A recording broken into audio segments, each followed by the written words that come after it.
The Kybalion, a study of the Hermetic philosophy of ancient Egypt and Greece, by the Three Initiates. An adult brain audiobook production, read by Graham Dunlop. Introduction. We take great pleasure in presenting to the attention of students and investigators of the secret doctrines this little work based upon the world-old Hermetic teachings. There has been so little written upon this subject, notwithstanding the countless references to the teachings in the many works upon occultism, that the many earnest searchers after the arcane truths will doubtless welcome the appearance of the present volume. The purpose of this work is not the enunciation of any special philosophy or doctrine, but rather is to give to the student a statement of the truth that will serve to reconcile the many bits of occult knowledge that they may have acquired, but which are apparently opposed to each other and which often serve to discourage and disgust the beginner in the study. Our intent is not to erect a new temple of knowledge, but rather to place in the hands of the student a master key with which he may open the many inner doors in the temple of mystery through the main portals he has already entered. There is no portion of the occult teachings possessed by the world which have been so closely guarded as the fragments of the Hermetic teachings, which have come down to us over the tens of centuries which have elapsed since the lifetime of its great founder, Hermes Trismegistus, the scribe of the gods, who dwelt in old Egypt in the days when the present race of men was in its infancy. Contemporary with Abraham, and if the legends be true, an instructor of that venerable sage, Hermes was, and is, the great central sun of occultism, whose rays have served to illumine the countless teachings which have been promulgated since his time. All the fundamental and basic teachings embedded in the esoteric teachings of every race may be traced back to Hermes. Even the most ancient teachings of India undoubtedly have their roots in the original Hermetic teachings. From the land of the Ganges, many advanced occultists wandered to the land of Egypt and sat at the feet of the master. From him they obtained the master key, which explained and reconciled their divergent views, and thus the secret doctrine was firmly established. From other lands also came the learned ones, all of whom regarded Hermes as the master of masters, and his influence was so great that in spite of the many wanderings from the path on the part of the centuries of teachers in these different lands, there may still be found a certain basic resemblance and correspondence, which underlies the many and often quite divergent theories entertained and taught by the occultists of these different lands today. The student of comparative religions will be able to perceive the influence of the Hermetic teachings in every religion worthy of the name, now known to man, whether it be a dead religion or one in full vigor in our own times. There is always a certain correspondence in spite of the contradictory features, and the Hermetic teachings act as the great reconciler. The life work of Hermes seems to have been in the direction of planting the great seed truth, which has grown and blossomed in so many strange forms, rather than to establish a school of philosophy which would dominate the world's thought. But, nevertheless, the original truths taught by him have been kept intact in their original purity by a few men in each age, who, refusing great numbers of half-developed students and followers, followed the Hermetic custom and reserved their truth for the few who are ready to comprehend and master it. From lip to ear, the truth has been handed down among the few. There have always been a few initiates in each generation, in the various lands of the earth, who kept alive the sacred flame of the Hermetic teachings, and such have always been willing to use their lamps to relight the lesser lamps of the outside world, when the light of truth grew dim and clouded by reason of neglect, and when the wicks became clogged with foreign matter. There were always a few to tend faithfully the altar of the truth, upon which was kept alight the perpetual lamp of wisdom. These men devoted their lives to the labor of love, which the poet has so well stated in his lines, "Oh, let not the flame die out, cherished age after age in its dark cavern, in its holy temples cherished, fed by pure ministers of love, let not the flame die out." These men have never sought popular approval nor numbers of followers. They are indifferent to these things, for they know how few there are in each generation who are ready for the truth, or who would recognize it if it were presented to them. They reserve the strong meat for men, while others furnish the milk for babes. They reserve their pearls of wisdom for the few elect who recognize their value and who wear them in their crowns, instead of casting them before the materialistic, vulgar swine who would trample them in the mud and mix with them their disgusting mental flood. But still, these men have never forgotten or overlooked the original teachings of Hermes regarding the passing on of the words of truth to those ready to receive it, which teaching is stated in the Kybalion as follows. Where fall the footsteps of the master, the ears of those ready for his teaching open wide. And again, when the ears of the student are ready to hear, then cometh the lips to fill them with wisdom. But their customary attitude has always been strictly in accordance with the other Hermetic aphorism also in the Kybalion. The lips of wisdom are closed, except to the ears of understanding. There are those who have criticized this attitude of the Hermetists, and who have claimed that they did not manifest the proper spirit in their policy of seclusion and reticence. But a moment's glance back over the pages of history will show the wisdom of the masters, who knew the folly of attempting to teach to the world that which it was neither ready nor willing to receive. The Hermetists have never sought to be martyrs, and have instead sat silently aside with a pitying smile on their closed lips, while the heathen raged noisily about them, in their customary amusement of putting to death and torture the honest but misguided enthusiasts who imagine that they could force upon a race of barbarians the truth capable of being understood only by the elect who had advanced along the path. And the spirit of persecution has not as yet died out in the land. There are certain Hermetic teachings which, if publicly promulgated, would bring down upon the teachers a great cry of scorn and revilement from the multitude, who would again raise the cry of "Crucify, crucify." In this little work, we have endeavored to give you an idea of the fundamental teachings of the Kybalion, striving to give you the working principles, leaving you to apply them yourselves, rather than attempting to work out the teaching in detail. If you are a true student, you will be able to work out and apply these principles. If not, then you must develop yourself into one, for otherwise the Hermetic teachings will be as words, words, words to you. The Three Initiates. Chapter 1. The Hermetic Philosophy. The lips of wisdom are closed, except to the ears of understanding. The Kybalion. From old Egypt have come the fundamental esoteric and occult teachings which have so strongly influenced the philosophies of all races, nations, and peoples for several thousand years. Egypt, the home of the pyramids and the Sphinx, was the birthplace of the hidden wisdom and mystic teachings. From her secret doctrine all nations have borrowed. India, Persia, Chaldea, Media, China, Japan, Assyria, ancient Greece, and Rome, and other ancient countries partook liberally at the feast of knowledge which the hierophants and masters of the land of Isis so freely provided for those who came prepared to partake of the great store of mystic and occult lore which the masterminds of that ancient land had gathered together. In ancient Egypt dwelt the great adepts and masters who have never been surpassed, and who seldom have been equaled, during the centuries that have taken their processional flight since the days of the great Hermes. In Egypt was located the great lodge of lodges of the mystics. At the doors of her temples entered the neophytes who afterward, as hierophants, adepts, and masters, traveled to the four corners of the earth, carrying with them the precious knowledge which they were ready, anxious, and willing to pass on to those who were ready to receive the same. All students of the occult recognize the debt that they owe to these venerable masters of that ancient land.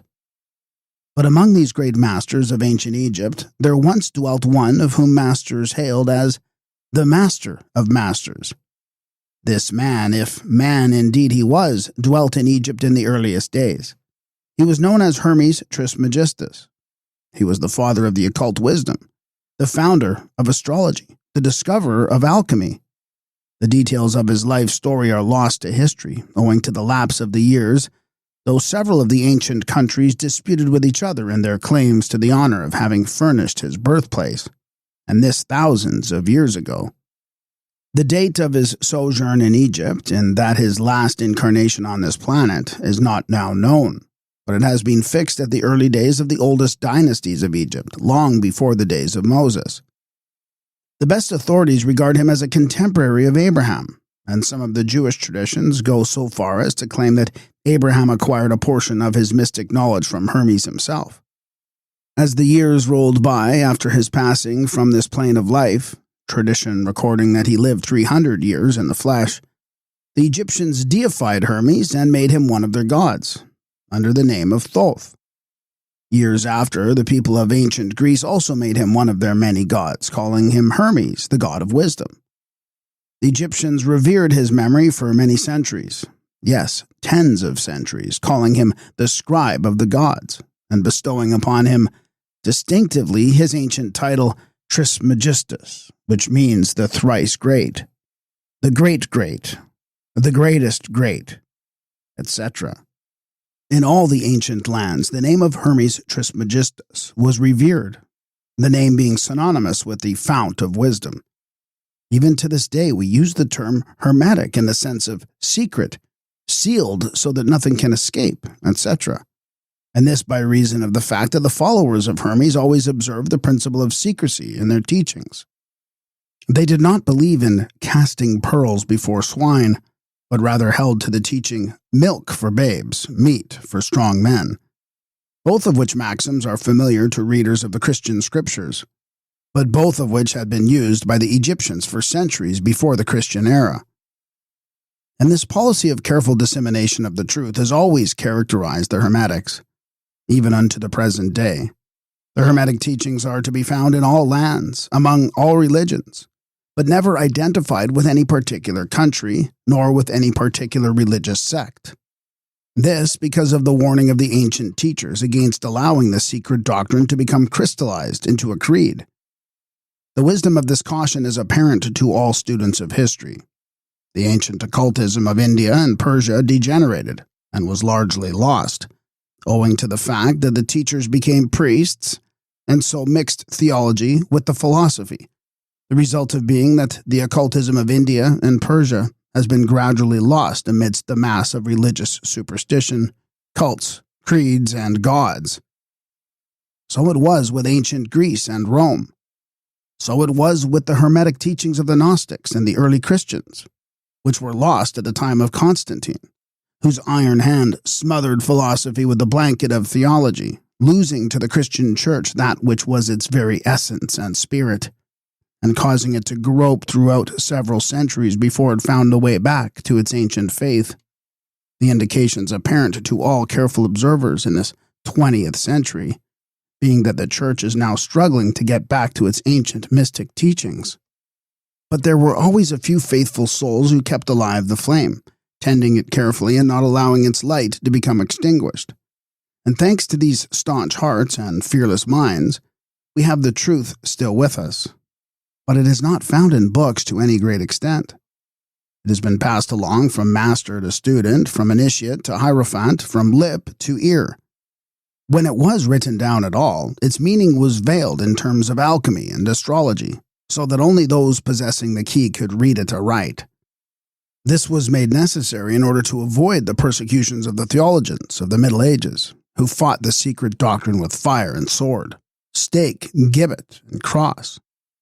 Even to this day there will be found but few reliable books on the Hermetic philosophy, although there are countless references to it and many books written on various phases of occultism. And yet, the Hermetic philosophy is the only master key which will open all the doors of the occult teachings. In the early days, there was a compilation of certain basic Hermetic doctrines passed on from teacher to student, which was known as the Kybalion. The exact significance and meaning of the term having been lost for several centuries. This teaching, however, is known to many to whom it has descended, from mouth to ear, on and on, throughout the centuries. Its precepts have never been written down or printed so far as we know. It was merely a collection of maxims, axioms, and precepts, which were non-understandable to outsiders, but which were readily understood by students after the axioms, maxims, and precepts have been explained and exemplified by the Hermetic initiates to their neophytes. These teachings really constituted the basic principles of the art of Hermetic alchemy, which, contrary to the general belief, dealt in the mastery of mental forces rather than material elements, the transmutation of one kind of mental vibrations into others, instead of the changing of one kind of metal into another. The legends of the Philosopher's Stone, which would turn base metal into gold, was an allegory relating to Hermetic philosophy, readily understood by all students of true Hermeticism. In this little book, of which this is the first lesson, we invite our students to examine into the Hermetic teachings, as set forth in the Kybalion, and as explained by ourselves, humble students of the teachings, who, while bearing the title of initiates, are still students at the feet of Hermes, the Master.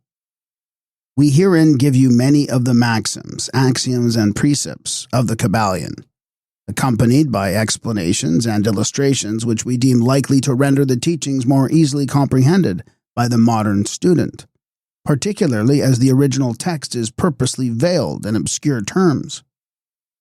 The original maxims, axioms, and precepts of the Kybalion are printed herein in quotation marks, the proper credit being given.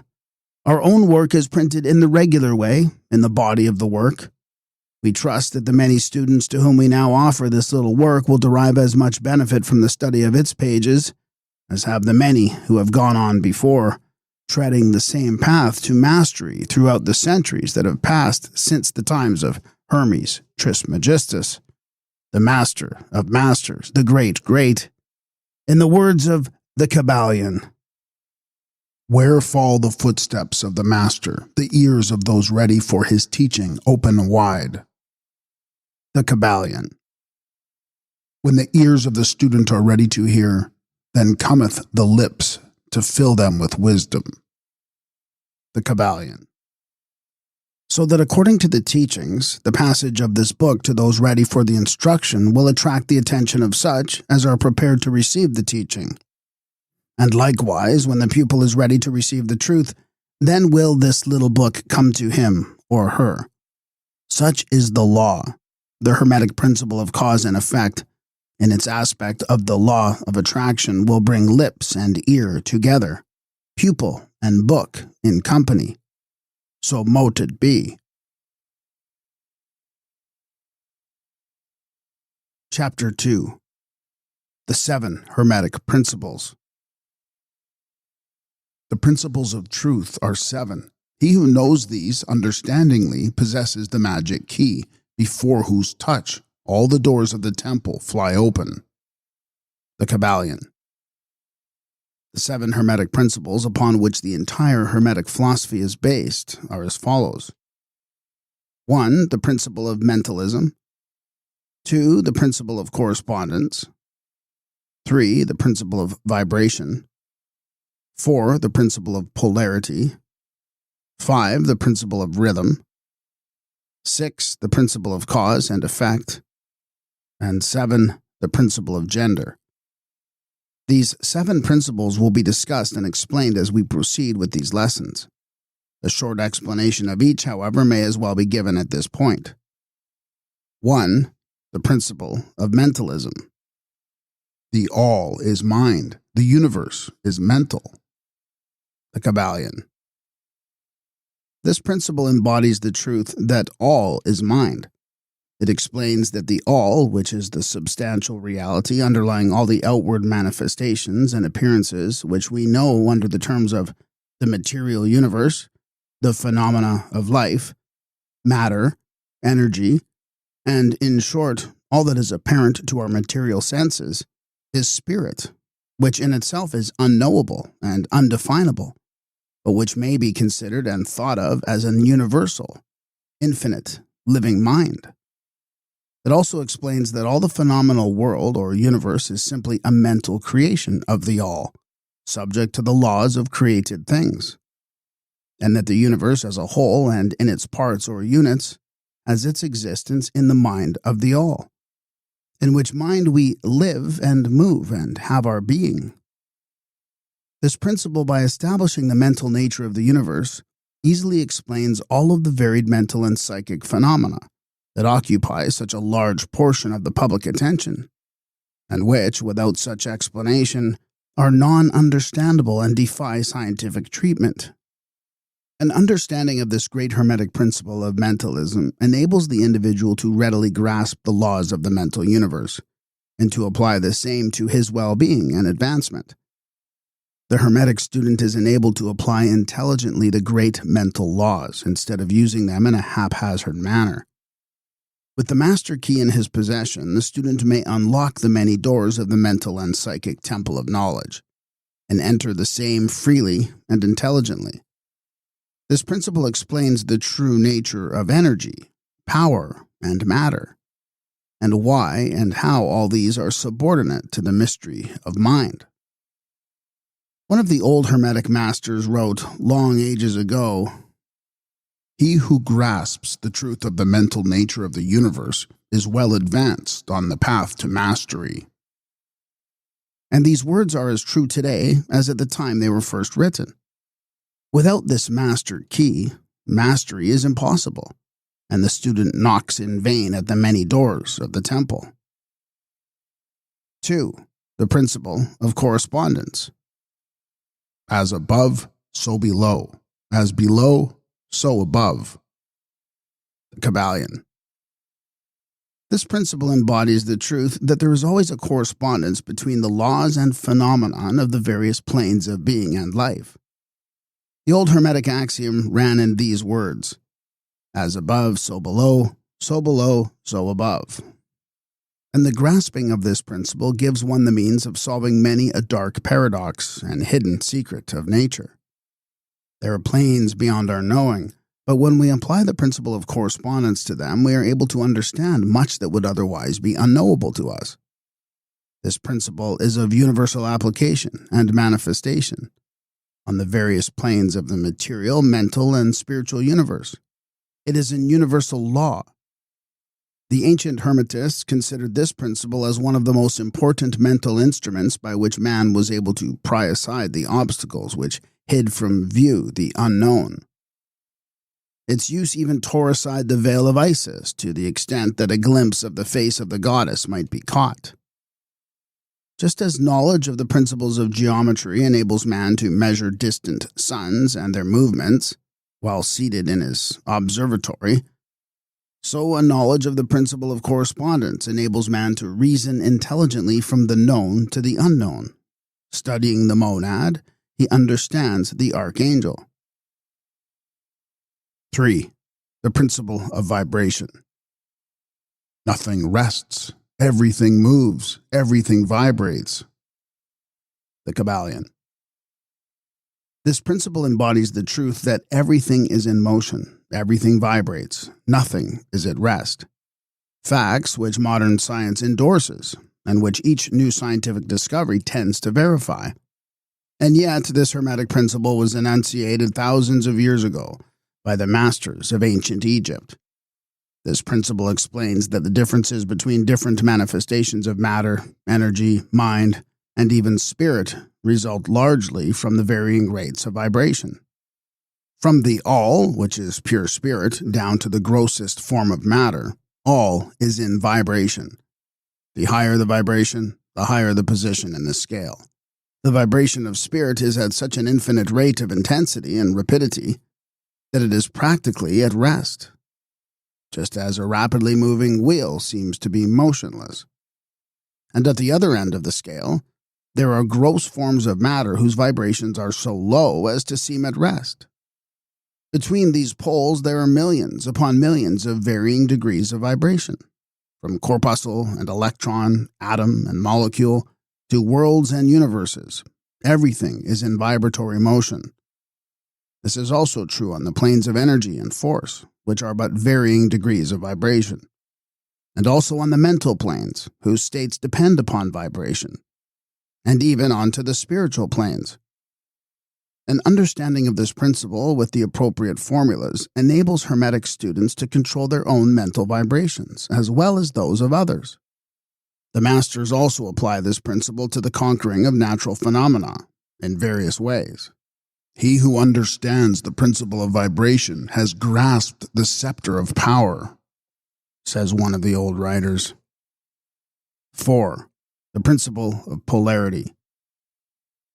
Everything is dual. Everything has poles. Everything has its pair of opposites. Like and unlike are the same. Opposites are identical in nature, but different in degree. Extremes meet. All truths are but half-truths. All paradoxes may be reconciled. The Kybalion. This principle embodies the truth that everything is dual. Everything has two poles. Everything has its pair of opposites, all of which were old Hermetic axioms. It explains the old paradoxes that have perplexed so many, which have been stated as follows. Thesis and antithesis are identical in nature but different in degree. Opposites are the same, differing only in degree. The pairs of opposites may be reconciled. Extremes meet. Everything is and isn't at the same time. All truths are but half-truths. Every truth is a half-false. There are two sides to everything, etc., etc., etc. It explains that in everything there are two poles or opposite aspects, and that opposites are really only the two extremes of the same thing, with many varying degrees between them. To illustrate heat and cold, although opposites, are really the same thing, the differences consisting merely of degrees of the same thing. Look at your thermometer and see if you can discover where heat terminates and cold begins. There's no such thing as absolute heat or absolute cold. The two terms, heat and cold, simply indicate varying degrees of the same thing, and that same thing which manifests as heat and cold is merely a form, variety, and rate of vibration. So heat and cold are simply the two poles of that which we call heat, and the phenomena attendant thereupon are manifestations of the principle of polarity. The same principle manifests in the case of light and darkness, which are the same thing, the difference consisting of varying degrees between the two poles of the phenomena. Where does darkness leave off and light begin? What is the difference between large and small, between hard and soft, between black and white, between sharp and dull, between noise and quiet, between high and low, between positive and negative? The principle of polarity explains these paradoxes, and no other principle can supersede it. The same principle operates on the mental plane. Let us take a radical and extreme example, that of love and hate. Two mental states apparently totally different. And yet there are degrees of hate and degrees of love, and a middle point in which we use the terms like or dislike, which shade into each other so gradually that sometimes we are at a loss to know whether we like or dislike or neither. And all are simply degrees of the same thing, as you will see if you will but think a moment. And more than this, and considered of more importance by the Hermetists, it is possible to change the vibrations of hate to the vibrations of love, in one's own mind and in the minds of others. Many of you who read these lines have had personal experiences in the involuntary rapid transition from love to hate, and the reverse, in your own case and that of others. And you will therefore realize the possibility of this being accomplished by the use of the will by means of the Hermetic formulas.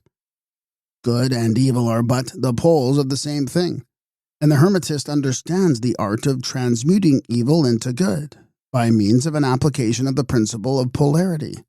In short, the art of polarization becomes a phase of mental alchemy, known and practiced by the ancient and modern Hermetic masters.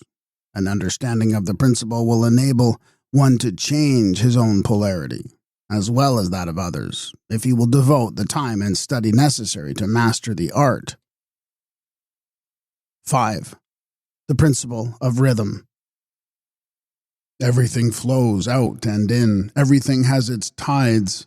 All things rise and fall. The pendulum swing manifests in everything. The measure of the swing to the right is the measure of the swing to the left. Rhythm compensates. The Kybalion. This principle embodies the truth that in everything there is manifested a measured motion to and fro. a flow and inflow, a swing backward and forward, a pendulum-like movement, a tide like ebb and flow, a high tide and low tide, between the two poles which exist in accordance with the principle of polarity described a moment ago. There is always an action and a reaction, an advance and a retreat, a rising and a sinking. This is in the affairs of the universe, suns, worlds, men, animals, mind, energy, and matter. This law is manifest in the creation and destruction of worlds, in the rise and fall of nations, in the life of all things, and finally in the mental states of man. And it is with this latter that the Hermetists find the understanding of the principle most important. The Hermetists have grasped this principle, finding its universal application, and have also discovered certain means to overcome its effects in themselves, by the use of the appropriate formulas and methods. They apply the mental law of neutralization. They cannot annul the principle or cause it to cease its operation, but they have learned how to escape its effects upon themselves to a certain degree, depending upon the mastery of the principle. They have learned how to use it instead of being used by it. In this and similar methods consists the art of the Hermetists. The master of Hermetics polarizes himself at the point at which he desires to rest, and then neutralizes the rhythmic swing of the pendulum, which would tend to carry him to the other pole. All individuals who have attained any degree of self-mastery do this to a certain degree, more or less unconsciously, but the master does this consciously, and by the use of his will, and attains a degree of poise and mental firmness almost impossible of belief on the part of the masses, who are swung backward and forward like a pendulum. This principle and that of polarity have been closely studied by the Hermetists, and the methods of counteracting, neutralizing, and using them form an important part of the Hermetic mental alchemy. 6. The principle of cause and effect. Every cause has its effect. Every effect has its cause. Everything happens according to law. Chance is but a name for law not recognized. There are many planes of causation, but nothing escapes the law. The Kybalion. This principle embodies the fact that there is a cause for every effect, an effect from every cause. It explains that everything happens according to law, that nothing ever merely happens, that there is no such thing as chance, that while there are various planes of cause and effect, the higher dominating the lower planes, still nothing ever entirely escapes the law. The Hermetists understand the art and methods of rising above the ordinary plane of cause and effect. To a certain degree, and by mentally rising to a higher plane, they become causers instead of effects. The masses of people are carried along, obedient to environment, the wills and desires of others, stronger than themselves, heredity, suggestion, and other outward causes moving them along like pawns on the chessboard of life. But the masters, rising to the plane above, dominate their moods, characters, qualities, and powers, as well as the environment surrounding them, and become movers instead of pawns. They help to play the game of life, instead of being played and moved about by other wills and environment. They use the principle instead of being its tools. The masters obey the causation of the higher planes, but they help to rule on their own plane. In this statement, there is condensed a wealth of Hermetic knowledge. Let him read who can. 7.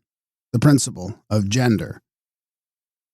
Gender is in everything. Everything has its masculine and feminine principles. Gender manifests on all planes. The Kybalion. 7. The principle of gender. This principle embodies the truth that there is gender manifested in everything, the masculine and feminine principles ever at work. This is true not only of the physical plane, but of the mental and even the spiritual planes. On the physical plane, the principle manifests as sex. On the higher planes, it takes higher forms, but the principle is ever the same. No creation, physical, mental, or spiritual, is possible without this principle.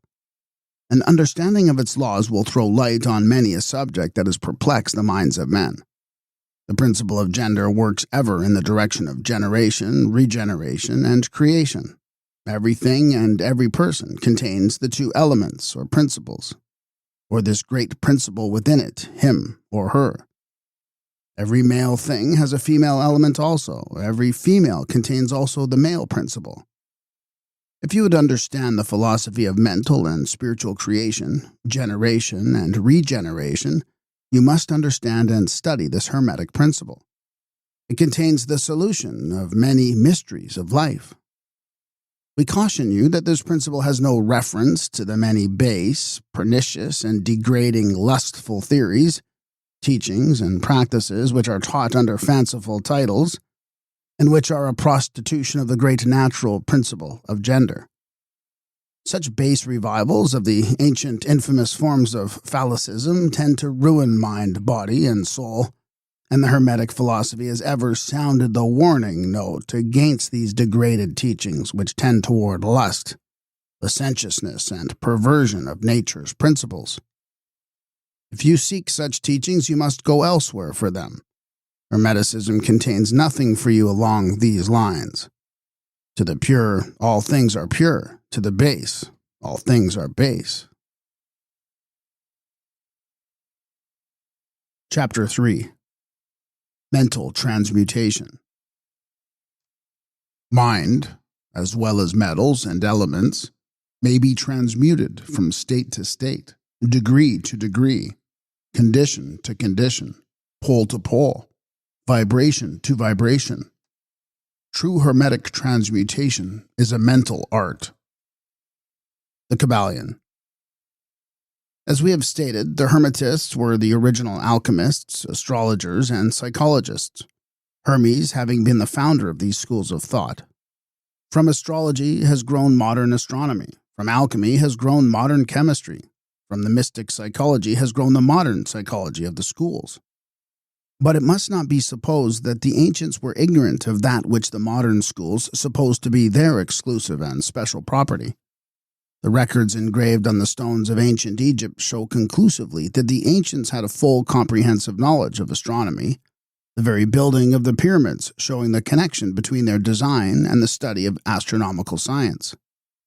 Nor were they ignorant of chemistry, for the fragments of the ancient writings show that they were acquainted with the chemical properties of things.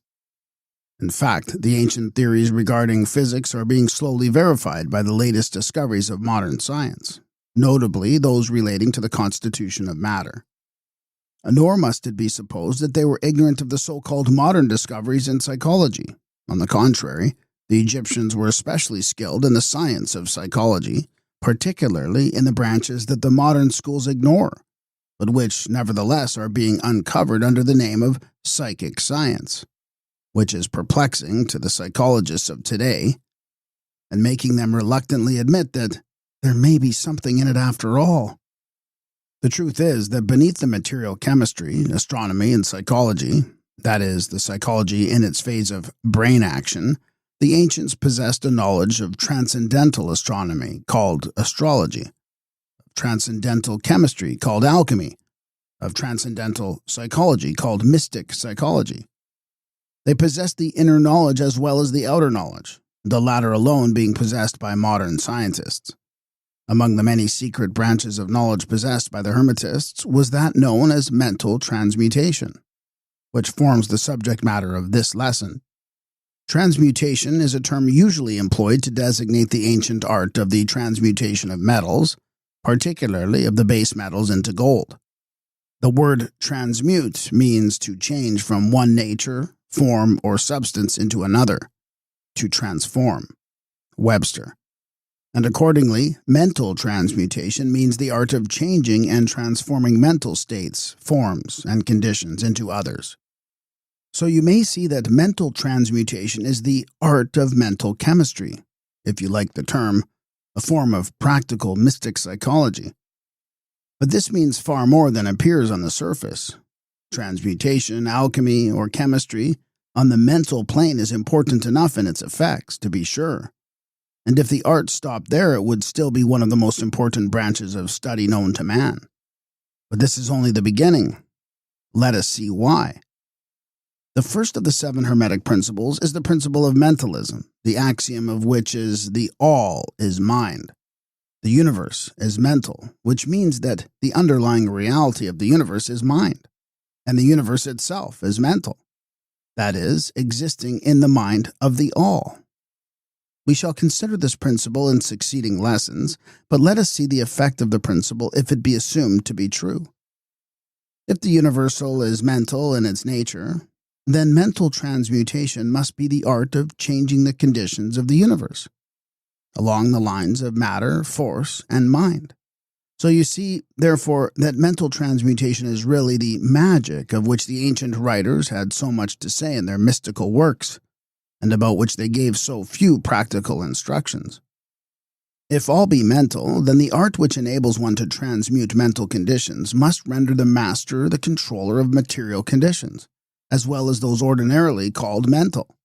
As a matter of fact, none but advanced mental alchemists have been able to attain the degree of power necessary to control the grosser physical conditions, such as the control of the elements of nature, the production or cessation of tempests, the production and cessation of earthquakes and other great physical phenomena. But that such men have existed and do exist today is a matter of earnest belief to all advanced occultists of all schools. That the masters exist and have these powers, the best teachers assure their students, having had experiences which justify them in such belief and statements. These masters do not make public exhibitions of their powers, but seek seclusion from the crowds of men in order to better work their way along the path of attainment. We mention their existence at this point merely to call your attention to the fact that their power is entirely mental, and operates along the lines of the higher mental transmutation, under the Hermetic principle of mentalism. The universe is mental, the Kybalion. But students and Hermetists of lesser degree than masters, the initiates and teachers, are able to freely work along the mental plane in mental transmutation.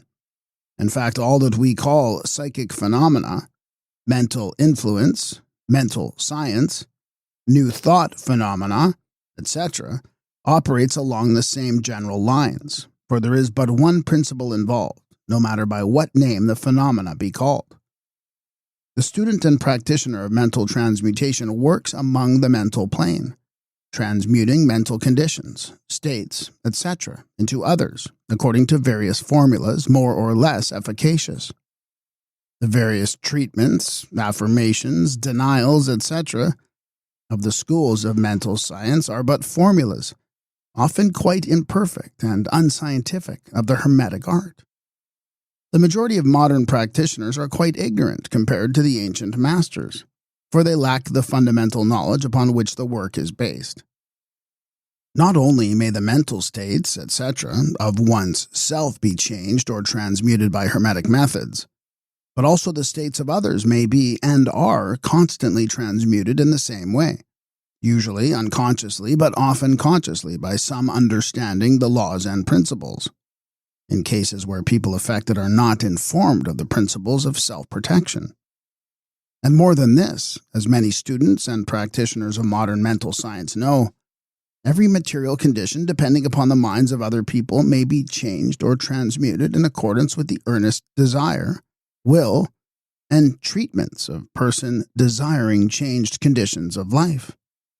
The public are so generally informed regarding these things at present that we do not deem it necessary to mention the same at length, our purpose at this point being merely to show the Hermetic principle and art underlying all these various forms of practice, good and evil, for the force can be used in opposite directions according to the Hermetic principles of polarity.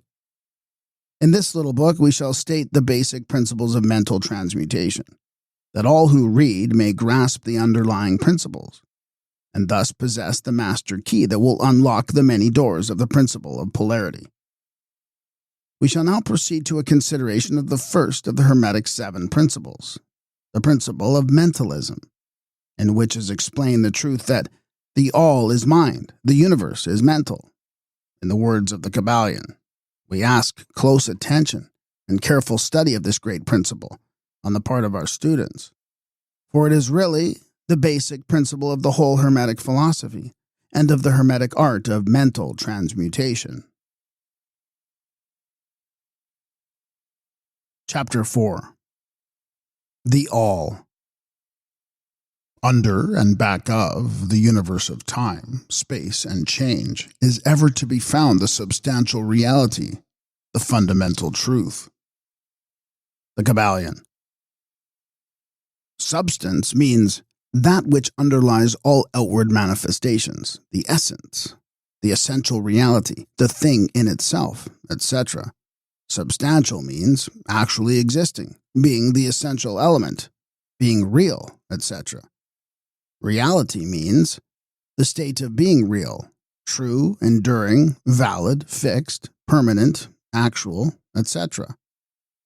Under and behind all outward appearances or manifestations, there must always be a substantial reality. This is the law. Man, considering the universe of which he is a unit, sees nothing but change in matter, forces, and mental states. He sees that nothing really is, but that everything is becoming and changing. Nothing stands still. Everything is being born, growing, dying. The very instant a thing reaches its height, it begins to decline. The law of rhythm is in constant operation. There is no reality, enduring quality, fixity, or substantiality in anything. Nothing is permanent but change. He sees all things evolving from other things and resolving into other things. A constant action and reaction, inflow and outflow, building up and tearing down. Creation and destruction, birth, growth, and death. Nothing endures but change. And if he be a thinking man, he realizes that all of these changing things must be outward appearances or manifestations of some underlying power, some substantial reality. All thinkers in all lands and in all times have assumed the necessity for postulating the existence of this substantial reality. All philosophies worthy of the name have been based upon this thought. Men have given to this substantial reality many names. Some have called it by the term of deity, under many titles. Others have called it the infinite and eternal energy. Others have tried to call it matter. But all have acknowledged its existence.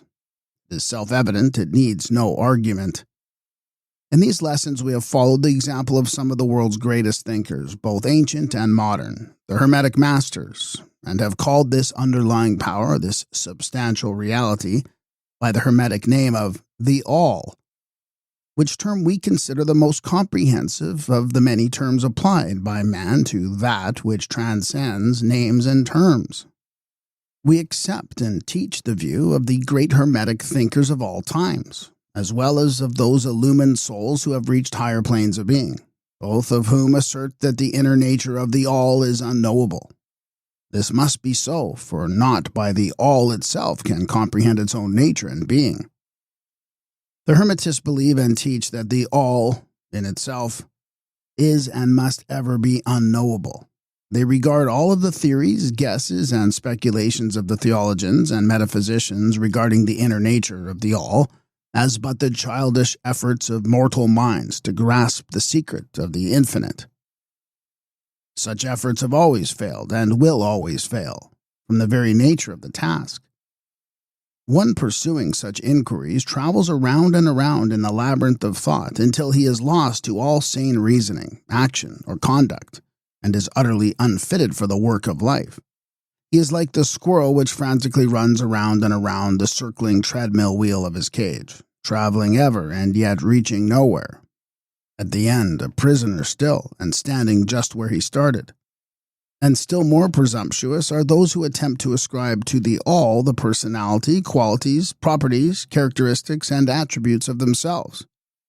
Ascribing to the All the human emotions, feelings, and characteristics, even down to the pettiest qualities of mankind, such as jealousy, susceptibility to flattery and praise, desire for offerings and worship, and all the other survivals from the days of the childhood of the race. Such ideas are not worthy of grown men and women, and are rapidly being discarded. At this point, it may be proper for me to state that we make a distinction between religion and theology, between philosophy and metaphysics. Religion, to us, means that intuitional realization of the existence of the All, and one's relationship to it, while theology means the attempts of men to ascribe personality, qualities, and characteristics to it.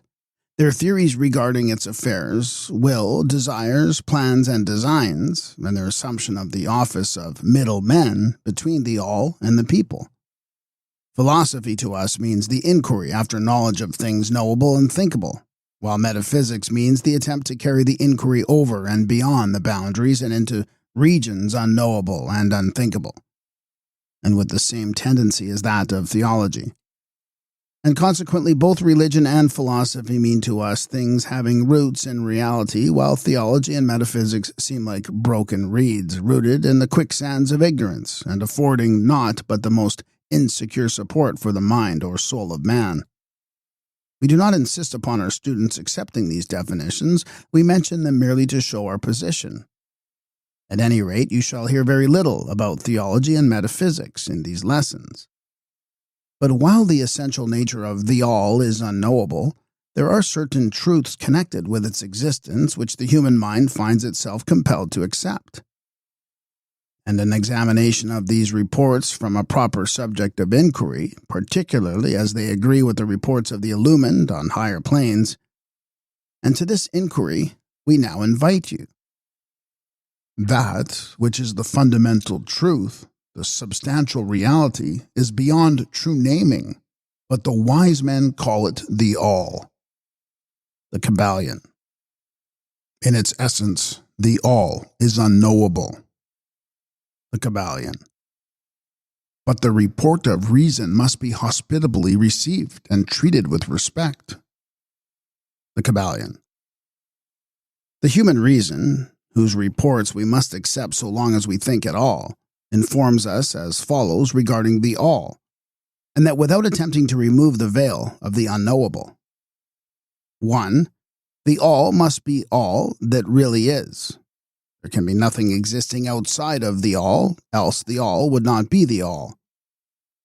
2. The all must be infinite, for there is nothing else to define, confine, bound, limit, or restrict the all. It must be infinite in time, or eternal. It must have always continuously existed, for there is nothing else to have ever created it, and something can never evolve from nothing. And if it had ever not been, even for a moment, it would not be now. It must continuously exist forever, for there is nothing to destroy it, and it can never not be, even for a moment, because something can never become nothing. It must be infinite in space. It must be everywhere, for there is no place outside of the all. It cannot be otherwise than continuous in space, without break, cessation, separation, or interruption, for there is nothing to break, separate, or interrupt its continuity, and nothing with which to fill in the gaps. It must be infinite in power, or absolute, for there is nothing to limit, restrict, restrain, confine, disturb, or condition it. It is subject to no other power, for there is no other power. 3. The all must be immutable, or not subject to change in its real nature, for there is nothing to work changes upon it, nothing into which it could change, nor from which it could have changed. It cannot be added to, nor subtracted from, increased nor diminished, nor become greater or lesser in any respect whatsoever. It must have always been, and must always remain, just what it is now, the all. There has never been, is not now, and never will be anything else into which it can change. The all being infinite, absolute, eternal, and unchangeable, it must follow that anything finite, changeable, fleeting, and conditioned cannot be the all. And as there is nothing outside of the all, in reality, then any and all such finite things must be as nothing in reality. Now do not become befogged nor frightened. We are not trying to lead you into the Christian Science field under cover of Hermetic philosophy. There is a reconciliation of this apparently contradictory state of affairs. Be patient, we will reach it in time. We see around us that which is called matter, which forms the physical foundation for all forms. Is the all merely matter? Not at all. Matter cannot manifest life or mind, and as life and mind are manifested in the universe, the all cannot be matter, for nothing rises higher than its own source. Nothing is ever manifested in an effect that is not in the cause. Nothing is evolved as a consequent that is not involved as an antecedent. And then modern science informs us that there is really no such thing as matter. That what we call matter is merely interrupted energy or force. That is, energy or force at a low rate of vibration. As a recent writer has said, matter has melted into mystery. Even material science has abandoned the theory of matter, and now rests on the basis of energy. Then is the all mere energy or force? Not energy or force, as the materialists use the terms, for their energy and force are blind, mechanical things devoid of life or mind. Life and mind can never evolve from blind energy or force, for the reason given a moment ago. Nothing can rise higher than its source. Nothing is evolved unless it is involved. Nothing manifests in the effect unless it is in the cause. And so the all cannot be mere energy or force, for if it were, then there would be no such things as life and mind in existence. And we know better than that. For we are alive and using mind to consider this very question. And so are those who claim that energy or force is everything. What is there, then, higher than matter or energy that we know to be existent in the universe? Life and mind in all their varying degrees of unfoldment. Then, you ask, do you mean to tell us that the all is life and mind? Yes and no, is our answer. If you mean life and mind as we poor petty mortals know them, we say no. The all is not that. But what kind of life and mind do you mean, you ask? The answer is living mind, as far above that which mortals know by those words, as life and mind are higher than mechanical forces or matter. Infinite living mind as compared to finite life and mind. We mean that which the illumined souls mean when they reverently pronounce the word spirit. The all is infinite living mind. The illumined call it spirit.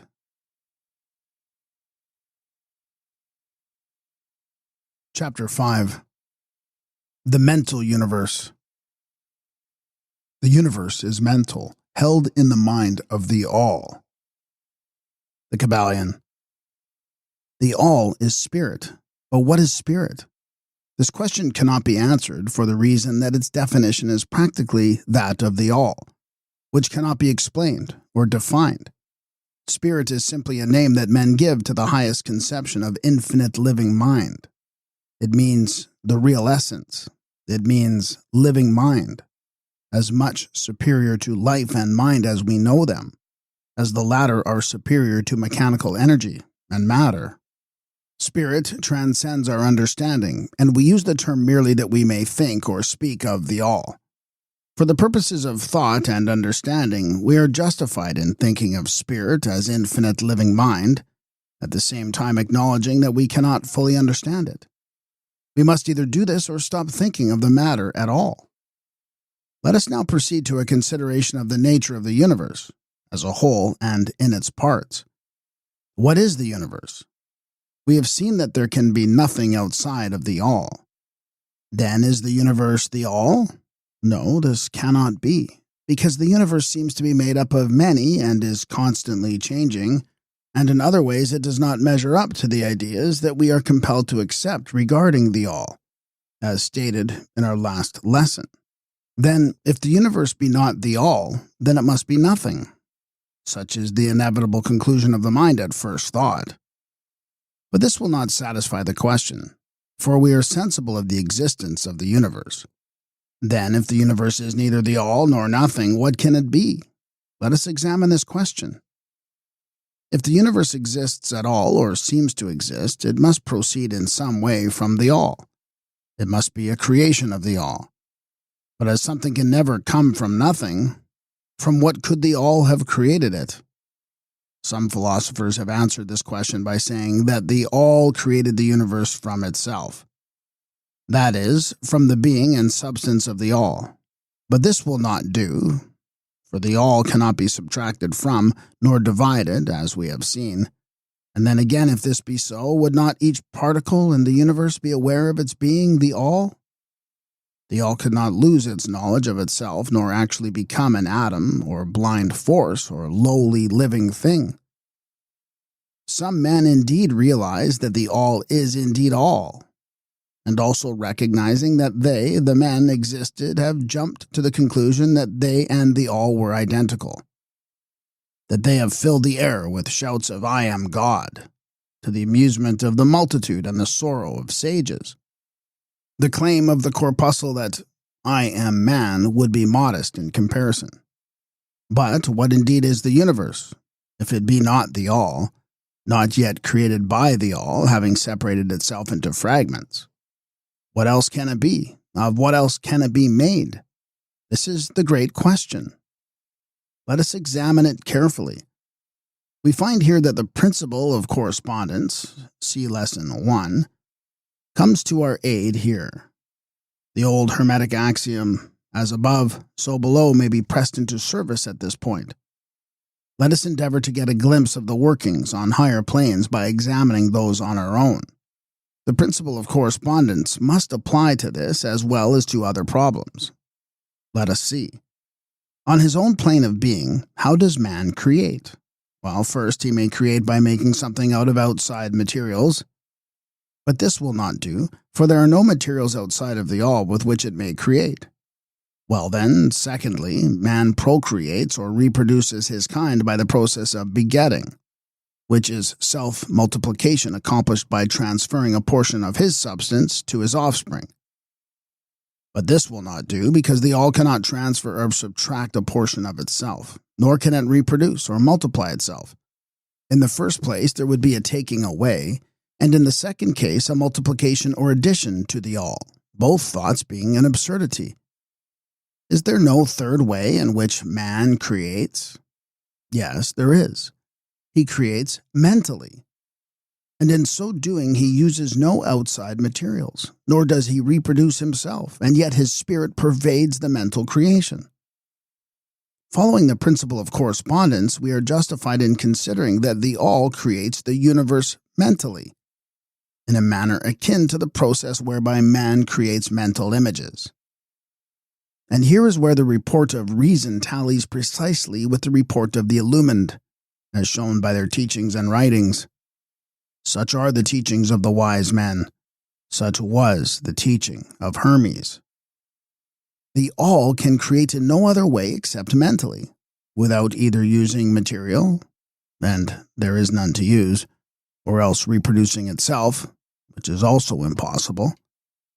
There is no escape from this conclusion of the reason, which, as we have said, agrees with the highest teachings of the illumined. Just as you, student, may create a universe of your own in your mentality, so does the all create universes in its own mentality. But your universe is the mental creation of a finite mind, whereas that of the all is the creation of an infinite. The two are similar in kind, but infinitely different in degree. We shall examine more closely into the process of creation and manifestation as we proceed. But this is the point to fix in your minds at this stage. The universe and all it contains is a mental creation of the all. Verily, indeed, all is mind. The all creates in its infinite mind countless universes which exist for aeons of time, and yet, to the all, the creation, development, decline, and death of a million universes is as the time of the twinkling of an eye. The Kybalion. The infinite mind of the all is the womb of universes. The Kybalion. The principle of gender, see Lesson 1 and other lessons to follow, is manifested on all planes of life, material, mental, and spiritual. But as we have said before, gender does not mean sex. Sex is merely a material manifestation of gender. Gender means relating to generation or creation. And wherever anything is generated or created on any plane, the principle of gender must be manifested. And this is true even in the creation of universes. Now, do not jump to the conclusion that we are teaching that there is a male and a female God or creator. That idea is merely a distortion of the ancient teachings on the subject. The true teaching is that the all in itself is above gender, as it is above every other law, including those of time and space. It is the law from which the law proceed, and it is not subject to them. But when the all manifests on the plane of generation or creation, then it acts according to law and principle, for it is moving on a lower plane of being, and consequently it manifests the principle of gender, in its masculine and feminine aspects, on the mental plane, of course. This idea may seem startling to some of you who hear it for the first time, but you have all really passively accepted it in your everyday conceptions. You speak of the fatherhood of God and the motherhood of nature, of God, the divine Father, and nature, the universal mother, and have thus instinctively acknowledged the principle of gender in the universe. Is this not so? But the Hermetic teaching does not imply a real duality. The all is one. The two aspects are merely aspects of manifestation. The teaching is that the masculine principle manifested by the all stands, in a way, apart from the actual mental creation of the universe. It projects its will toward the feminine principle, which may be called nature, whereupon the latter begins the actual work of the evolution of the universe, from simple centers of activity onto man and then on still higher, all according to well-established and firmly enforced laws of nature. If you prefer the old figures of thought, you may think of the masculine principle as God, the Father, and of the feminine principle as nature, the universal mother, from whose womb all things have been born. This is more than a mere poetic figure of speech. It is an idea of the actual process of the creation of the universe. But always remember that the all is but one, and that in its infinite mind the universe is generated, created, and exists. It may help you to get the proper idea if you will apply the law of correspondence to yourself and your own mind. You know that the part of you which you call I, in a sense, stands apart and witnesses the creation of mental images in your own mind. The part of your mind in which the mental generation is accomplished may be called the me, in distinction from the I, which stands apart and witnesses and examines the thoughts, ideas, and images of the me. As above, so below, remember, and the phenomena of one plane may be employed to solve the riddles of higher or lower planes. Is it any wonder that you, the child, feel that instinctive reverence for the all, which feeling we call religion, that respect and reverence for the father mind? Is it any wonder that when you consider the works and wonders of nature, you are overcome with a mighty feeling which has its roots away down in your inmost being? It is the mother mind that you are pressing close up to, like a babe to the breast. Do not make the mistake of supposing that the little world you see around you, the earth, which is a mere grain of dust in the universe, is the universe itself. There are millions upon millions of such worlds, and greater. And there are millions of such universes in existence within the infinite mind of the all. And even in our own little solar system, there are regions and planes of life far higher than ours, and beings compared to which we earthbound mortals are as the simple life forms that dwell on the ocean's bed when compared to man. There are beings with powers and attributes higher than man has ever dreamed of the gods possessing. And yet these beings were once as you and still lower, and you will be even as they, and still higher in time, for such is the destiny of man as reported by the illumined. And death is not real, even in the relative sense. It is but birth to a new life. And you shall go on and on and on to higher and still higher planes of life, for aeons upon aeons of time. The universe is your home, and you shall explore its farthest recesses before the end of time. You are dwelling in the infinite mind of the all. Your possibilities and opportunities are infinite, both in time and space. And at the end of the grand cycle of aeons, when the all shall draw back into itself all of its creations, you will go gladly, for you will then be able to know the whole truth of being at one with the all. Such is the report of the illumined, those who have advanced well along the path. And in the meantime rest calm and serene. You are safe and protected by the infinite power of the Father-Mother mind. Within the father-mother mind, mortal children are at home. The Kybalion. There is not one who is fatherless nor motherless in the universe. The Kybalion.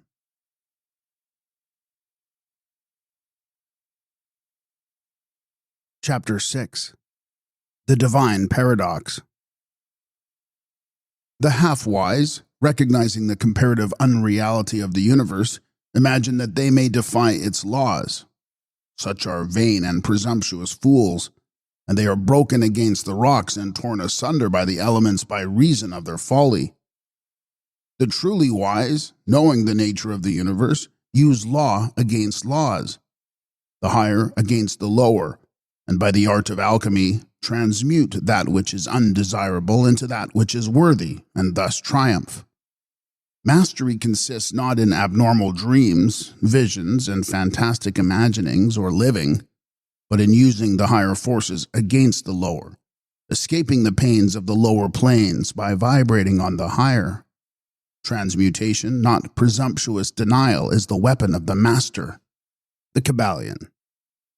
This is the paradox of the universe, resulting from the principle of polarity which manifests when the all begins to create. Hearken to it, for it points the difference between half-wisdom and wisdom.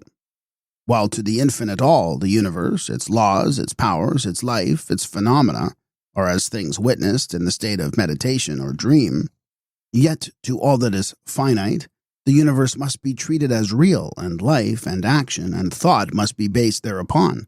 Accordingly, although with an ever-understanding of the higher truth, each according to its own plane and laws. Were the all to imagine that the universe were indeed reality, then woe to the universe, for there would be then no escape from lower to higher, divineward. Then would the universe become a fixity, and progress would become impossible.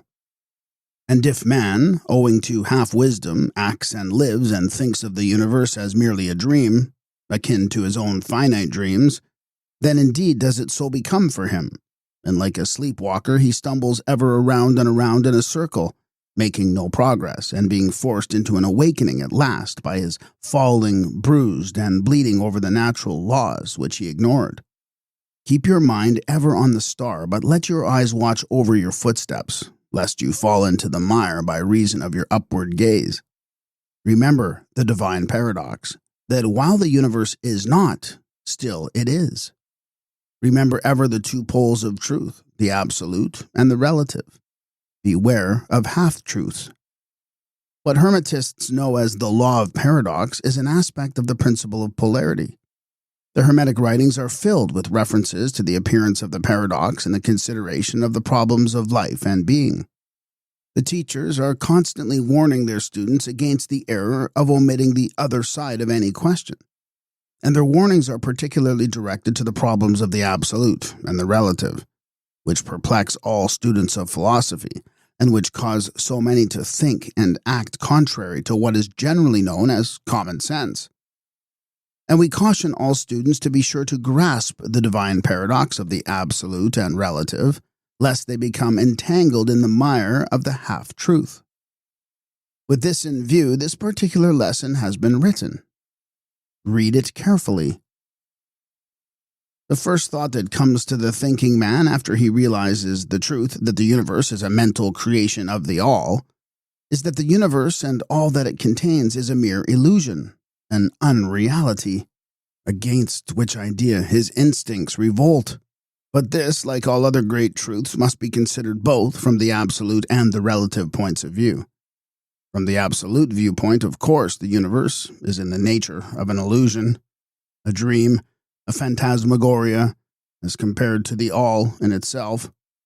We recognize this even in our ordinary view, for we speak of the world as a fleeting show that comes and goes, is born and dies, for the element of impermanence and change, finiteness and unsubstantiality must ever be connected with the idea of a created universe, when it is contrasted with the idea of the all, no matter what may be our beliefs concerning the nature of both. Philosopher, metaphysician, scientist, and theologian all agree upon this idea, and the thought is found in all forms of philosophical thought and religious conceptions, as well as in the theories of the respective schools of metaphysics and theology. So the Hermetic teachings do not preach the unsubstantiality of the universe in any stronger terms than those more familiar to you, although their presentation of the subject may seem somewhat more startling. Anything that has a beginning and an ending must be, in a sense, unreal and untrue, and the universe comes under the rule in all schools of thought. From the absolute point of view, there is nothing real except the all, no matter what terms we may use in thinking of or discussing the subject. Whether the universe be created of matter, or whether it be a mental creation in the mind of the all, it is unsubstantial, non-enduring, a thing of time, space, and change. We want you to realize this fact thoroughly before you pass judgment on the Hermetic conception of the mental nature of the universe. Think over any and all of the other conceptions and see whether this be not true of them. But the absolute point of view shows merely one side of the picture. The other side is the relative one. Absolute truth has been defined as things as the mind of God knows them, while relative truth is things as the highest reason of man understands them. And so while to the all the universe must be unreal and illusionary, a mere dream or result of meditation, nevertheless, to the finite minds forming a part of that universe, and viewing it through mortal faculties, the universe is very real indeed and must be so considered. In recognizing the absolute view, we must not make the mistake of ignoring or denying the facts and phenomena of the universe as they present themselves to our mortal faculties. We are not the all, remember. To take familiar illustrations, we all recognize the fact that matter exists to our senses. We will fare badly if we do not. And yet, even our finite minds understand the scientific dictum that there is no such thing as matter from a scientific point of view. That which we call matter is held to be merely an aggregation of atoms, which atoms themselves are merely a grouping of units of force called electrons or ions, vibrating and in constant circular motion. We kick a stone and we feel the impact. It seems to be real, notwithstanding that we know it to be merely what we have stated above. But remember that our foot, which feels the impact by means of our brains, is likewise matter, so constituted of electrons, and for that matter, so are our brains. And, at the best, if it were not by reason of our mind, we would not know the foot or stone at all. Then again, the ideal of the artist or sculptor, which he is endeavoring to reproduce in stone or on canvas, seems very real to him. So do the characters in the mind of the author or dramatist, which he seeks to express so that others may recognize them.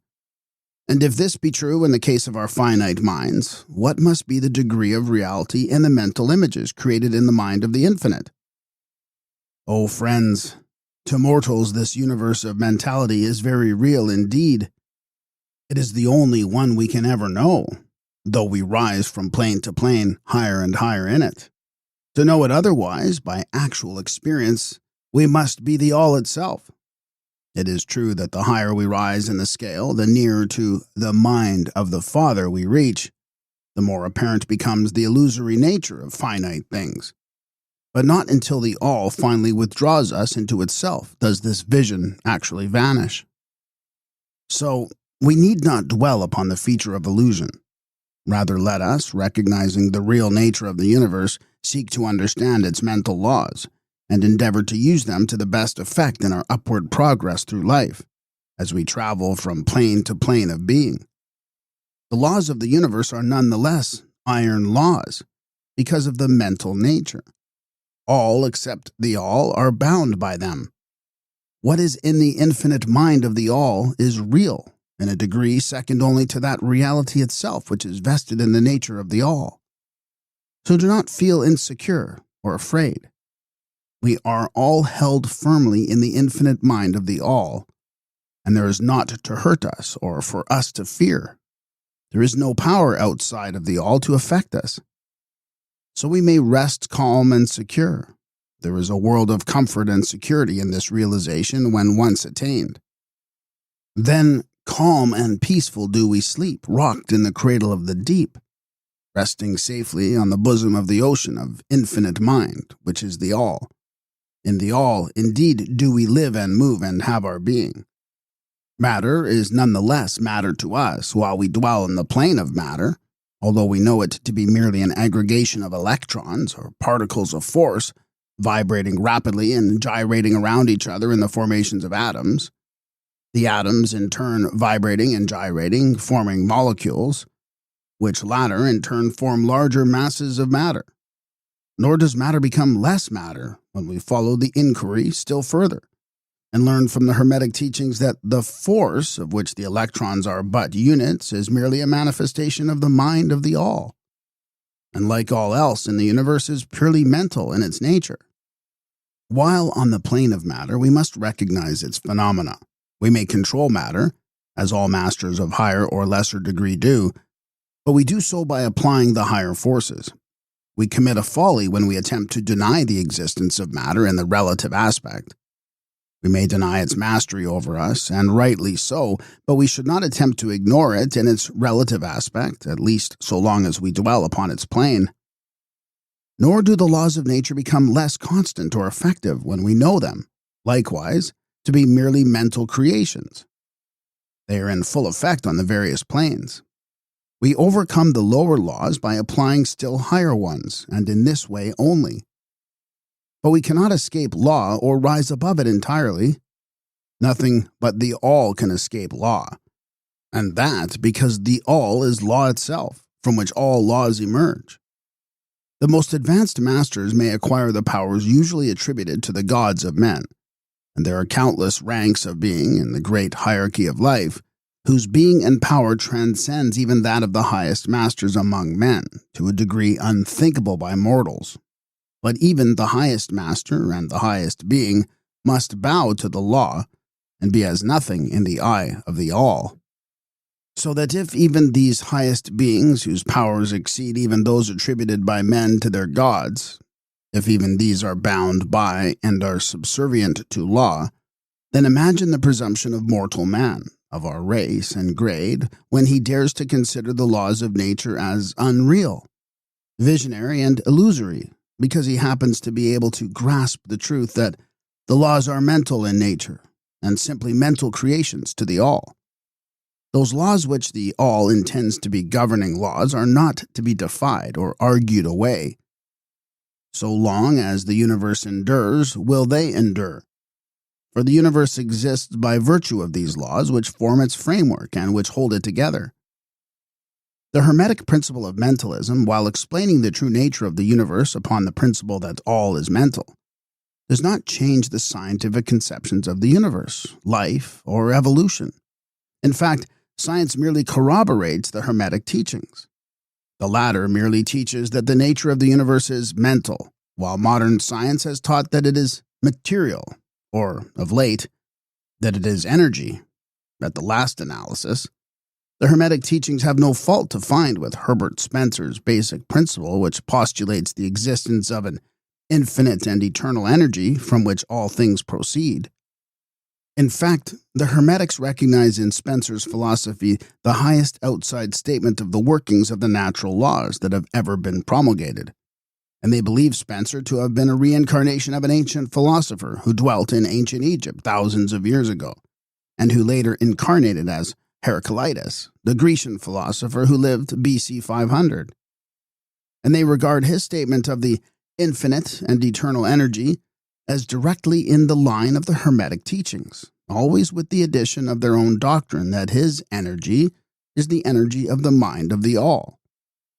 With the master key of the Hermetic philosophy, the student of Spencer will be able to unlock many doors of the inner philosophical conceptions of the great English philosopher, whose work shows the result of the preparation of his previous incarnations. His teachings regarding evolution and rhythm are in almost perfect agreement with the Hermetic teachings regarding the principle of rhythm. So, the student of Hermetics need not lay aside any of his cherished scientific views regarding the universe. All he is asked to do is to grasp the underlying principle of the All is mind, the universe is mental, held in the mind of the All. he will find that the other 6 of 7 principles will fit into his scientific knowledge and will serve to bring out obscure points and to throw light in dark corners. This is not to be wondered at when we realize the influence of the Hermetic thought on the early philosophers of Greece, upon whose foundations of thought the theories of modern science largely rest.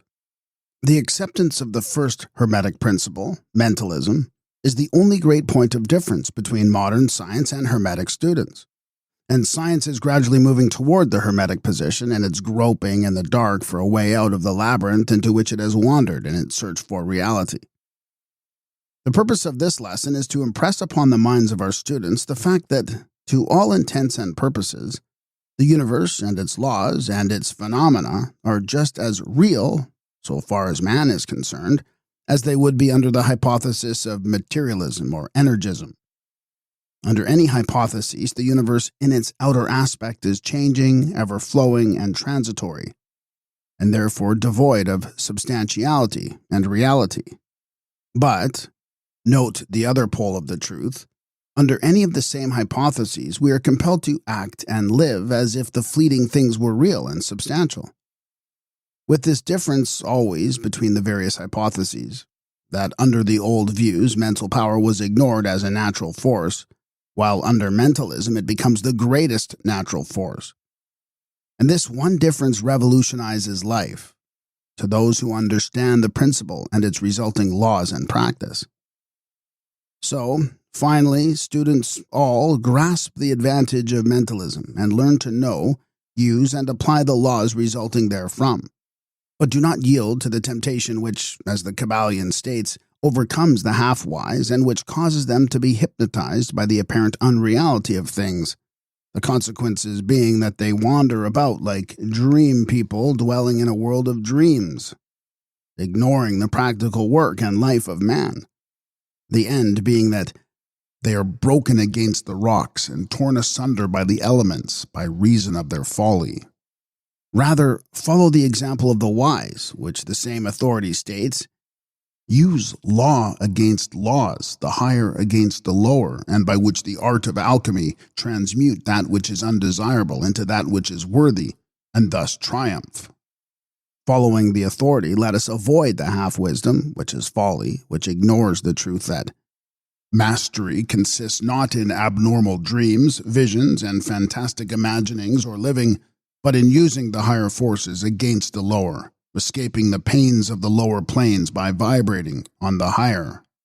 Remember always, student, that transmutation, not presumptuous denial, is the weapon of the master. The above quotations are from the Kybalion and are worthy of being committed to memory by the student. We do not live in a world of dreams, but in a universe which, while relative, is real so far as our lives and actions are concerned. Our business in the universe is not to deny its existence, but to live, using the laws to rise from lower to higher. Living on, doing the best that we can under the circumstances arising each day, and living, so far as is possible, to our highest ideals and ideas. The true meaning of life is not known to men on this plane, if indeed to any, but the highest authorities. And our own intuitions teach us that we will make no mistake in living up to the best that is in us, so far as is possible, and realizing the universal tendency in the same direction in spite of apparent evidences to the contrary. We are all on the path, and the road leads upward ever with frequent resting places. Read the message of the Kybalion, and follow the example of the wise, avoiding the mistake of the half-wise, who perish by reason of their folly. Chapter 7. The All in All. While all is in the all, it is equally true that the all is in all. To him who truly understands this truth hath come great knowledge. The Kybalion. How often have the majority of people heard repeated the statement that their deity, called by many names, was all in all? And how little have they suspected the inner occult truth concealed by these carelessly uttered words? The commonly used expression is a survival of the ancient Hermetic maxim quoted above. As the Kybalion says, To him who truly understands this truth hath come great knowledge. And this being so, let us seek this truth, the understanding of which means so much. In this statement of truth, this Hermetic maxim, is concealed one of the greatest philosophical, scientific, and religious truths. We have given you the Hermetic teaching regarding the mental nature of the universe, the truth that the universe is mental, held in the mind of the All. As the Kybalion says in the passage quoted above, all is in the All. But note also the correlated statement that it is equally true that the All is in all. This apparently contradictory statement is reconcilable under the law of paradox. It is, moreover, an exact Hermetic statement of the relations existing between the All and its mental universe. We have now seen how all is in the All. Now let us examine the other aspect of the subject. The Hermetic teachings are to the effect that the All is immanent in, remaining within, inherent, abiding within, its universe, and in every part, particle, unit, or combination within the universe. This statement is usually illustrated by the teachers by a reference to the principle of correspondence. The teacher instructs the students to form a mental image of something, a person, an idea, something having a mental form, the favorite example being that of the author or dramatist forming an idea of his characters, or a painter or sculptor forming an image of an ideal that he wishes to express by his art. In each case, the student will find that while the image has its existence and being solely within his own mind, yet he, the student, author, dramatist, painter, or sculptor, is, in a sense, immanent in, remaining within, or abiding within the mental image also. In other words, the entire virtue, life, spirit of reality in the mental image is derived from the immanent mind of the thinker. Consider this for a moment until the idea is grasped. To take a modern example, let us say that Othello, Iago, Hamlet, Lear, Richard III existed merely in the mind of Shakespeare at the time of their conception or creation. And yet, Shakespeare also existed within each of these characters, giving them their vitality, spirit, and action. Who is the spirit of the characters that we know as Macabre, Oliver Twist, Uriah Heep? Is it Dickens, or have each of these characters a personal spirit independent of their creator? Have the Venus of Medici, the Sistine Madonna, the Apollo Belvedere, spirits and reality of their own, or do they represent the spiritual and mental power of their creators? The law of paradox explains that both propositions are true, viewed from the proper viewpoints. Macabre is both Macabre and yet Dickens. And again, while Macabre may be said to be Dickens, yet Dickens is not identical with Macabre.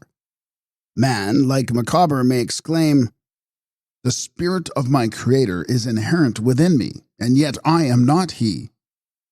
How different this from the shocking half-truth so vociferously announced by certain of the half-wise, who fill the air with their raucous cries of, "I am God."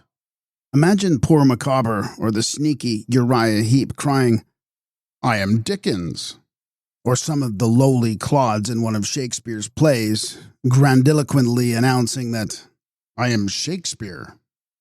The All is in the earthworm, and yet the earthworm is far from being the All.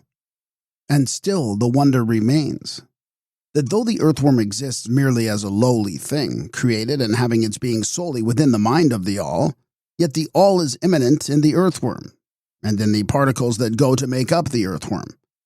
Can there be any greater mystery than this of all in the All, and the All in all? The student will, of course, realize that the illustrations given above are necessarily imperfect and inadequate, for they represent the creation of mental images in finite minds, while the universe is a creation of infinite mind, and the difference between the two poles separates them. And yet it is merely a matter of degree. The same principle is in operation. The principle of correspondence manifests in each. As above, so below. As below, so above. And in the degree that man realizes the existence of the indwelling spirit immanent within his being, so he will rise in the spiritual scale of life. This is what spiritual development means: the recognition, realization, and manifestation of the Spirit within us. Try to remember this last definition, that of spiritual development. It contains the truth of true religion. There are many planes of being, many subplanes of life, many degrees of existence in the universe, and all depend upon the advancement of beings in the scale, of which scale the lowest point is the grossest matter, the highest being separated only by the thinnest division from the spirit of the all. And upward and onward along this scale of life, everything is moving. All are on the path, whose end is the all. All progress is a returning home. All is upward and onward, in spite of all seemingly contradictory appearances. Such is the message of the illumined. The Hermetic teachings concerning the process of the mental creation of the universe are that at the beginning of the creative cycle, the all, in its aspect of being, projects its will towards its aspect of becoming, and the process of creation begins. It is taught that the process consists of the lowering of vibration until a very low degree of vibratory energy is reached, at which point the grossest possible form of matter is manifested. This process is called the stage of involution, in which the all becomes involved or wrapped up in its creation. This process is believed by the Hermetists to have a correspondence to the mental process of an artist, writer, or inventor who becomes so wrapped up in his mental creation as to almost forget his own existence, and who, for the time being, almost lives in his creation. If instead of wrapped we use the word rapt, R-A-P-T, perhaps we will give a better idea of what is meant. The involuntary stage of creation is sometimes called the outpouring of the divine energy, just as the evolutionary stage is called the indrawing. The extreme pole of the creative process is considered to be the furthest removed from the all, while the beginning of the evolutionary stage is regarded as the beginning of the return swing of the pendulum of rhythm, a coming home idea being held in all the Hermetic teachings. The teachings are that during the outpouring, the vibrations become lower and lower until finally the urge ceases and the return swing begins.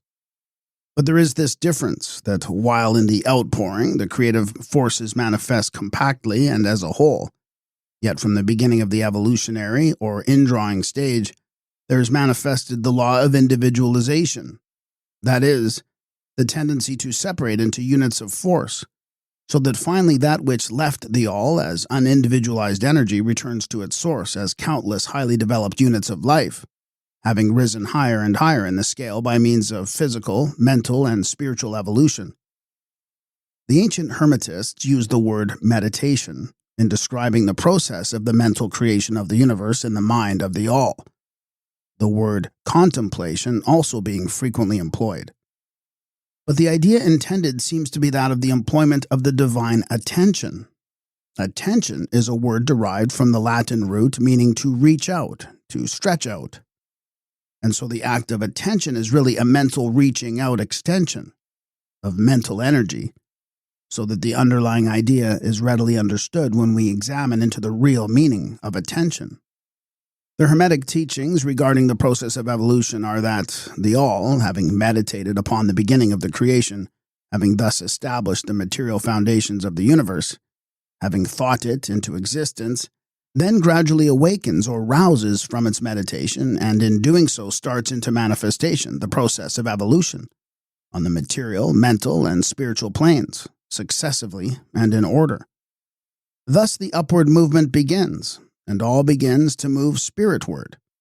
Matter becomes less gross, the units spring into being, the combinations begin to form, life appears and manifests in higher and higher forms, and mind becomes more and more in evidence, the vibrations constantly becoming higher.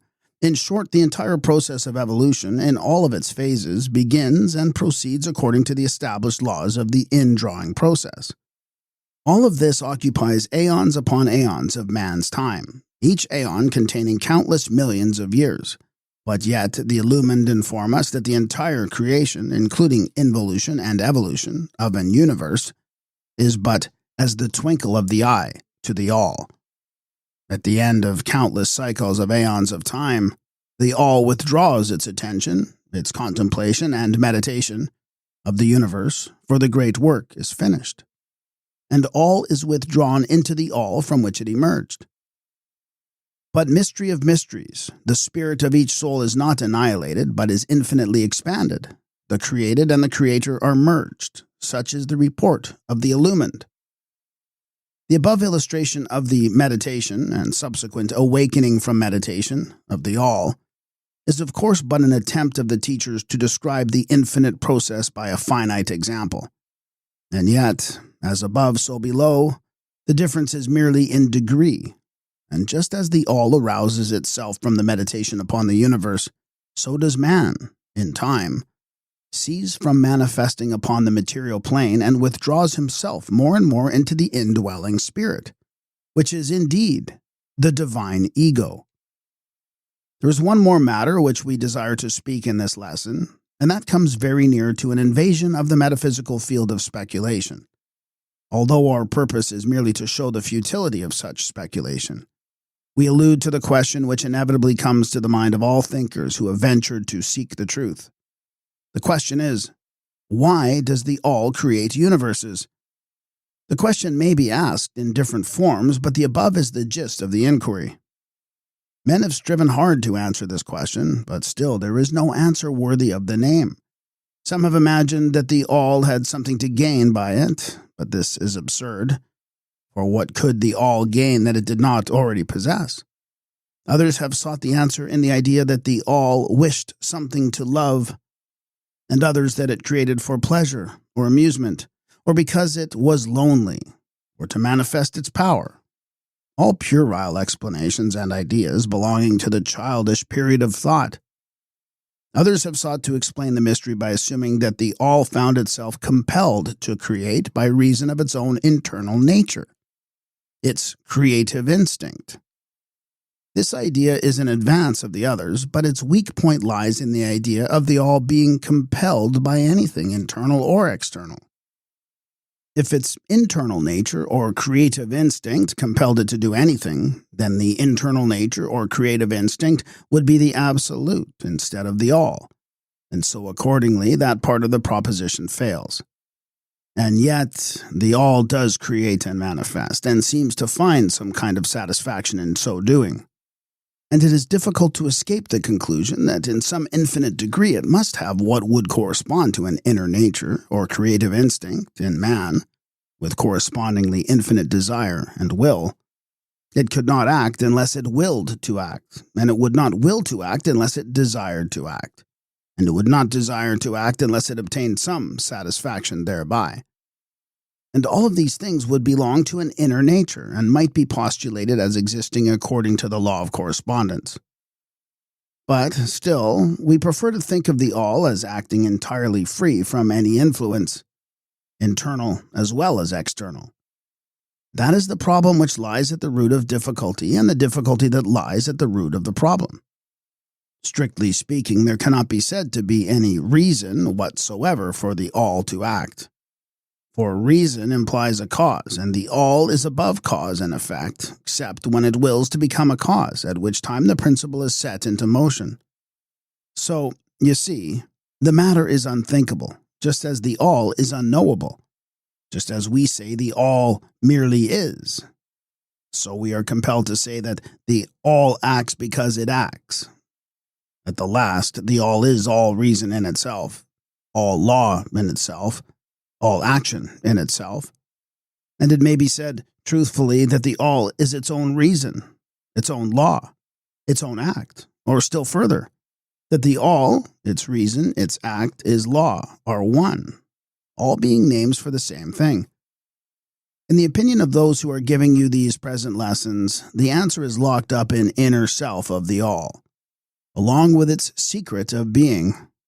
The law of correspondence, in our opinion, reaches only to that aspect of the all which may be spoken of as the aspect of becoming. Back of that aspect is the aspect of being, in which all laws are lost in law. All principles merge into principle, and the all, principle, and being are identical, one and the same. Therefore, metaphysical speculation on the point is futile.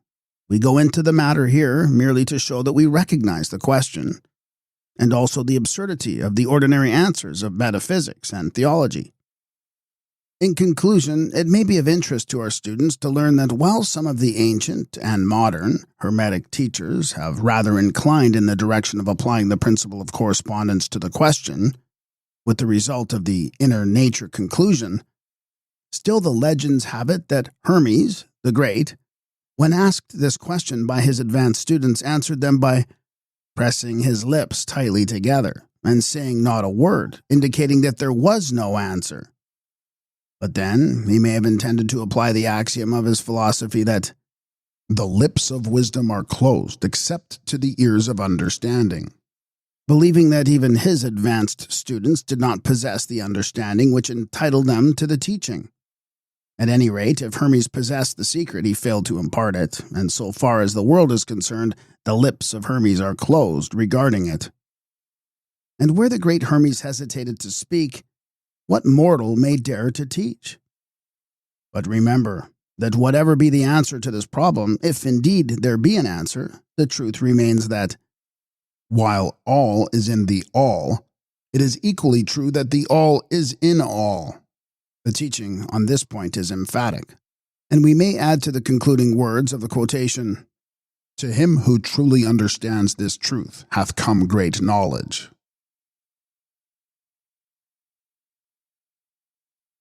Chapter 8. The Planes of Correspondence. As above, so below. As below, so above. The Kybalion. The great second Hermetic principle embodies the truth that there is a harmony, agreement, and correspondence between the several planes of manifestation, life, and being. This truth is a truth because all that is included in the universe emanates from the same source, and the same laws, principles, and characteristics apply to each unit, or combination of units of activity, as each manifests its own phenomena upon its own plane. For the purpose of convenience of thought and study, the Hermetic philosophy considers that the universe may be divided into three great classes of phenomena, known as the three great planes, namely 1. The great physical plane, 2. The great mental plane, and 3. The great spiritual plane. These divisions are more or less artificial and arbitrary, for the truth is that all of the three divisions are but ascending degrees of the great scale of life, the lowest point of which is undifferentiated matter, and the highest point that of spirit. And moreover, the different planes shade into each other, so that no hard and fast division may be made between the higher phenomena of the physical and the lower of the mental, or between the higher of the mental and the lower of the physical. In short, the three great planes may be regarded as three great groups of degrees of life manifestation. While the purposes of this little book do not allow us to enter into an extended discussion of, or explanation of, the subject of these different planes, still we think it well to give a general description of the same at this point. At the beginning, we may as well consider the question so often asked by the neophyte, who desires to be informed regarding the meaning of the word plane, which term has been very freely used and very poorly explained in many recent works upon the subject of occultism. The question is generally about as follows. Is a plane a place having dimensions, or is it merely a condition or state? We answer, no, not a place, nor ordinary dimension of space, and yet more than a state or condition. It may be considered as a state or condition, and yet the state or condition is a degree of dimension in a scale subject to measurement. Somewhat paradoxical, is it not? But let us examine the matter. A dimension, you know, is a measure in a straight line relating to measure, etc. The ordinary dimension of space are length, breadth, and height, or perhaps length, breadth, height, thickness, or circumference. But there is another dimension of created things, or measure in a straight line, known to occultists and to scientists as well, although the latter have not as yet applied the term dimension to it. And this new dimension, which, by the way, is the much speculated about fourth dimension, is the standard used in determining the degrees or planes. This fourth dimension may be called the dimension of vibration. It is a fact well known to modern science as well as to the Hermetists, who have embodied the truth in their third Hermetic principle that everything is in motion, everything vibrates, nothing is at rest.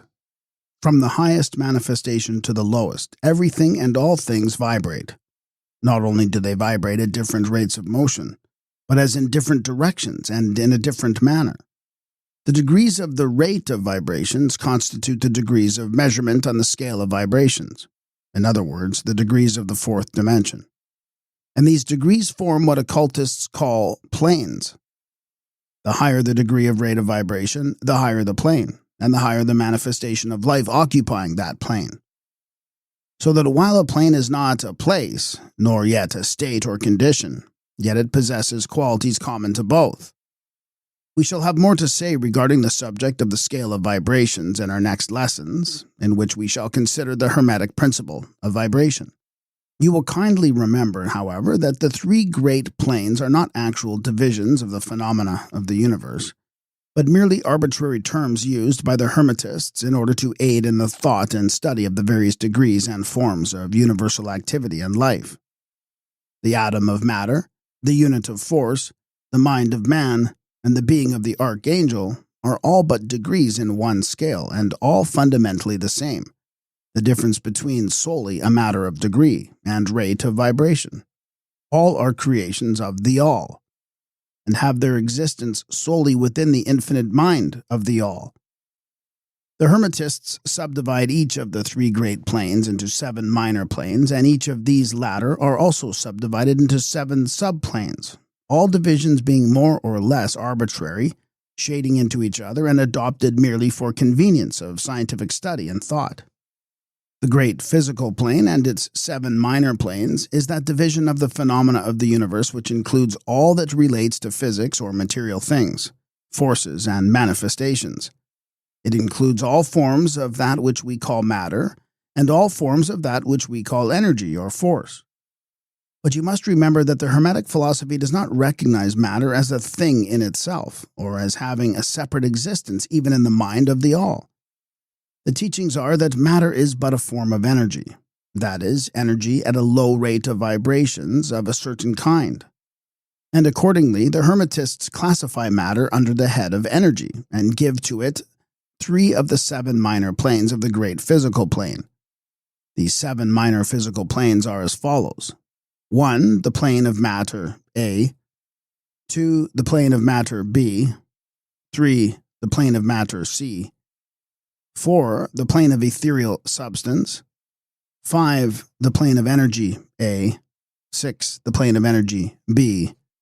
And 7. The plane of energy, C. The plane of matter A comprises the forms of matter in its form of solids, liquids, and gases, as generally recognized by the textbooks on physics. The plane of matter B comprises certain higher and more subtle forms of matter, of the existence of which modern science is but now recognizing. The phenomena of radiant matter, in its phases of radium, etc., belonging to the lower subdivision of this minor plane. The plane of matter C comprises forms of the most subtle and tenuous matter, the existence of which is not suspected by ordinary scientists. The plane of ethereal substance comprises that which science speaks of as the ether, a substance of extreme tenuity and elasticity, pervading all universal space and acting as a medium for the transmission of waves of energy such as light, heat, electricity, etc. This ethereal substance forms a connecting link between matter, so-called, and energy, and partakes of the nature of each.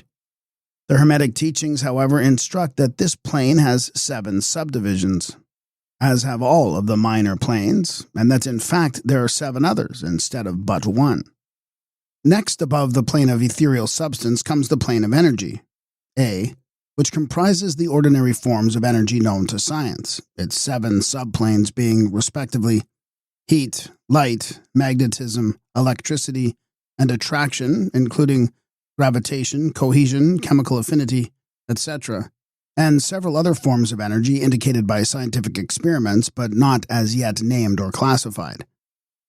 The plane of energy B comprises 7 subplanes of higher forms of energy not as yet discovered by science, but which have been called nature's finer forces, and which are called into operation in manifestations of certain forms of mental phenomena, and by which such phenomena becomes possible. The plane of energy C comprises 7 subplanes of energy so highly organized that it bears many of the characteristics of life, but which is not recognized by the minds of men on the ordinary plane of development, being available for the use on beings of the spiritual plane alone. Such energy is unthinkable to ordinary man, and may be considered almost as the divine power. The beings employing the same are as gods, compared even to the highest human types known to us. The great mental plane comprises those forms of living things known to us in ordinary life, as well as certain other forms not so well known except to the occultist. The classification of the 7 minor mental planes is more or less satisfactory and arbitrary, unless accompanied by elaborate explanations which are foreign to the purpose of this particular work. But we may as well mention them. They are as follows. 1. The plane of mineral mind. 2. The plane of elemental mind, A. 3. The plane of plant mind. 4. The plane of elemental mind, B. 5. The plane of animal mind. 6. The plane of elemental mind, C. And 7. The plane of human mind. The plane of mineral mind comprises the states or conditions of the units or entities, or groups and combinations of the same, which animate the forms known to us as minerals, chemicals, etc. These entities must not be confounded with the molecules, atoms, and corpuscles themselves, the latter being merely the material bodies or forms of these entities, just as a man's body is but his material form and not himself. These entities may be called souls in one sense and are living beings of a low degree of development, life, and mind, just a little more than the units of living energy which comprise the higher subdivisions of the highest physical plane. The average mind does not generally attribute the possession of mind, soul, or life to the mineral kingdom, but all occultists recognize the existence of the same, and modern science is rapidly moving forward to the point of view of the Hermetic in this respect. The molecules, atoms, and corpuscles have their loves and hates, likes and dislikes, attractions and repulsions, affinities and non-affinities, etc. And some of the more daring of modern scientific minds have expressed the opinion that the desire and will, emotions and feelings of the atoms differ only in degree from those of men. We have no time or space to argue this matter here. All occultists know it to be a fact, and others are referred to some of the more recent scientific works for outside corroboration. There are the usual 7 subdivisions to this plane. The plane of the elemental mind A comprises the state or condition and degree of mental and vital development of a class of entities unknown to the average man but recognized to occultists. They are invisible to the ordinary senses of man, but nevertheless exist and play their part of the drama of the universe.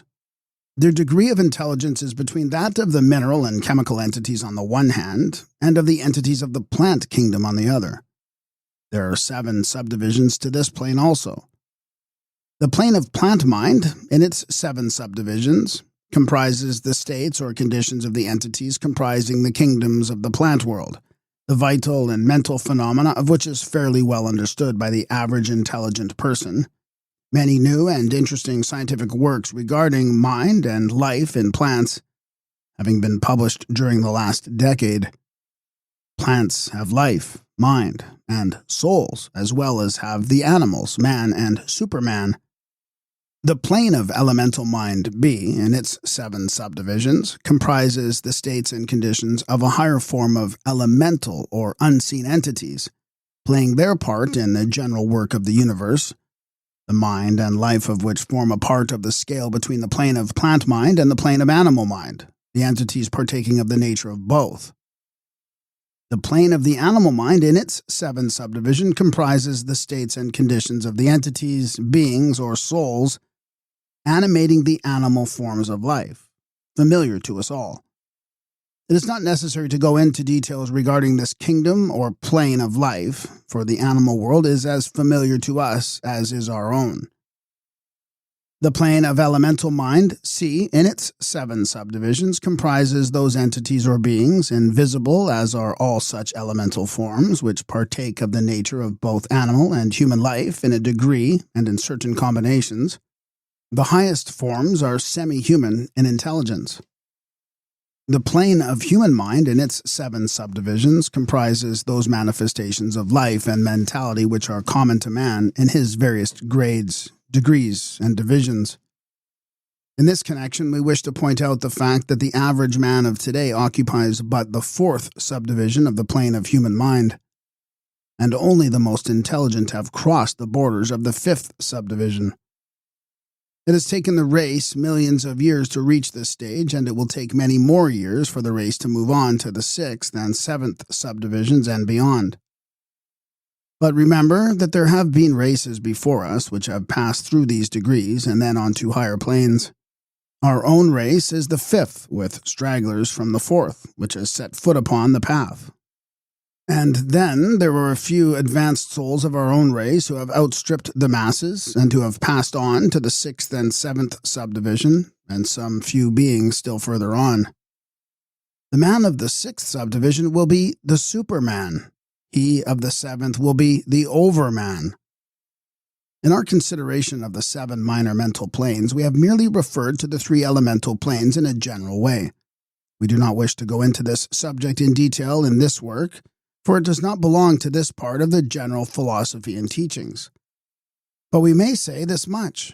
In order to give you a clear idea of the relations of these planes to the more familiar ones, the elementary planes bear the same relation to the planes of mineral, plant, animal, and human mentality and life that the black keys on the piano do to the white keys. The white keys are sufficient to produce music, but there are certain scales, melodies, and harmonies in which the black keys play their part, and in which their presence is necessary.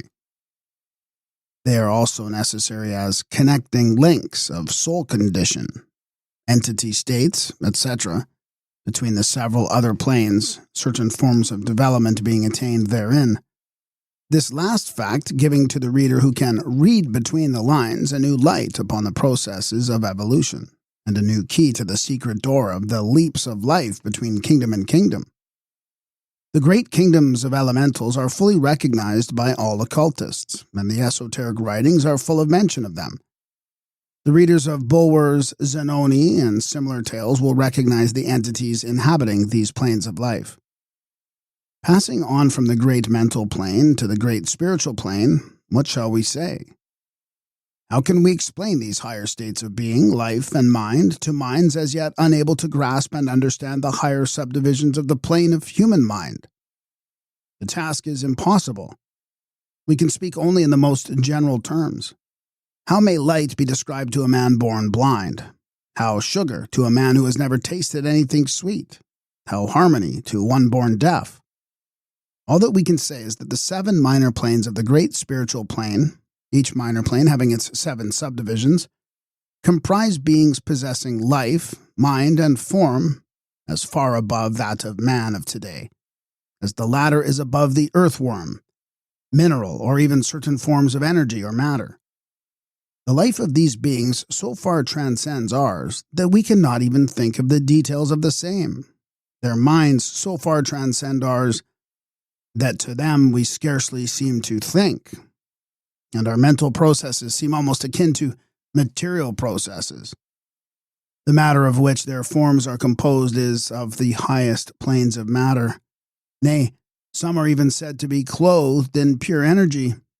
What may be said of such beings? On the 7 minor planes of the great spiritual plane exist beings of whom we may speak as angels, archangels, demigods. On the lower minor planes dwell those great souls whom we call masters and adepts. Above them come the great hierarchies of the angelic hosts, unthinkable to man. And above those come those who may without irreverence be called the gods. So high in the scale of being are they, their being, intelligence, and power akin to those attributed by the races of men to their conceptions of deity. These beings are beyond even the highest flights of the human imagination, the word divine being the only one applicable to them. Many of these beings, as well as the angelic host, take the greatest interest in the affairs of the universe and play an important part in its affairs. These unseen divinities and angelic helpers extend their influence freely and powerfully in the process of evolution and cosmic progress. Their occasional intervention and assistance in human affairs have led to the many legends, beliefs, and religions and traditions of the race, past and present. They have superimposed their knowledge and power upon the world again and again, all under the law of the all, of course. But yet, even the highest of these advanced beings exist merely as creations of and in the mind of the all, and are subject to the cosmic processes and universal laws. They are still mortal. We may call them gods if we like, but still they are but the elder brethren of the race, the advanced souls who have outstripped their brethren, and who have foregone the ecstasy of absorption by the all, in order to help the race on its upward journey along the path. But they belong to the universe and are subject to its conditions. They are mortal, and their plane is below that of absolute spirit. Only the most advanced Hermetists are able to grasp the inner teachings regarding the state of existence and the powers manifested on the spiritual planes. The phenomena is so much higher than that of the mental planes that a confusion of ideas would surely result from an attempt to describe the same. Only those whose minds have been carefully trained along the lines of the Hermetic philosophy for years, yes, those who have brought with them from other incarnations the knowledge acquired previously, can comprehend just what is meant by the teaching regarding these spiritual planes. And much of these inner teachings is held by the Hermetists as being too sacred, important, and even dangerous for general public dissemination. The intelligent student may recognize what we mean by this when we state that the meaning of spirit, as used by the Hermetists, is akin to living power, animated force, inner essence, essence of life, etc., which meaning must not be confounded with that usually and commonly employed in connection with the term, i.e., religious, ecclesiastical, spiritual, ethereal, holy, etc., etc. To occultists, the word spirit is used in the sense of the animating principle, carrying with it the idea of power, living energy, mystic force, etc.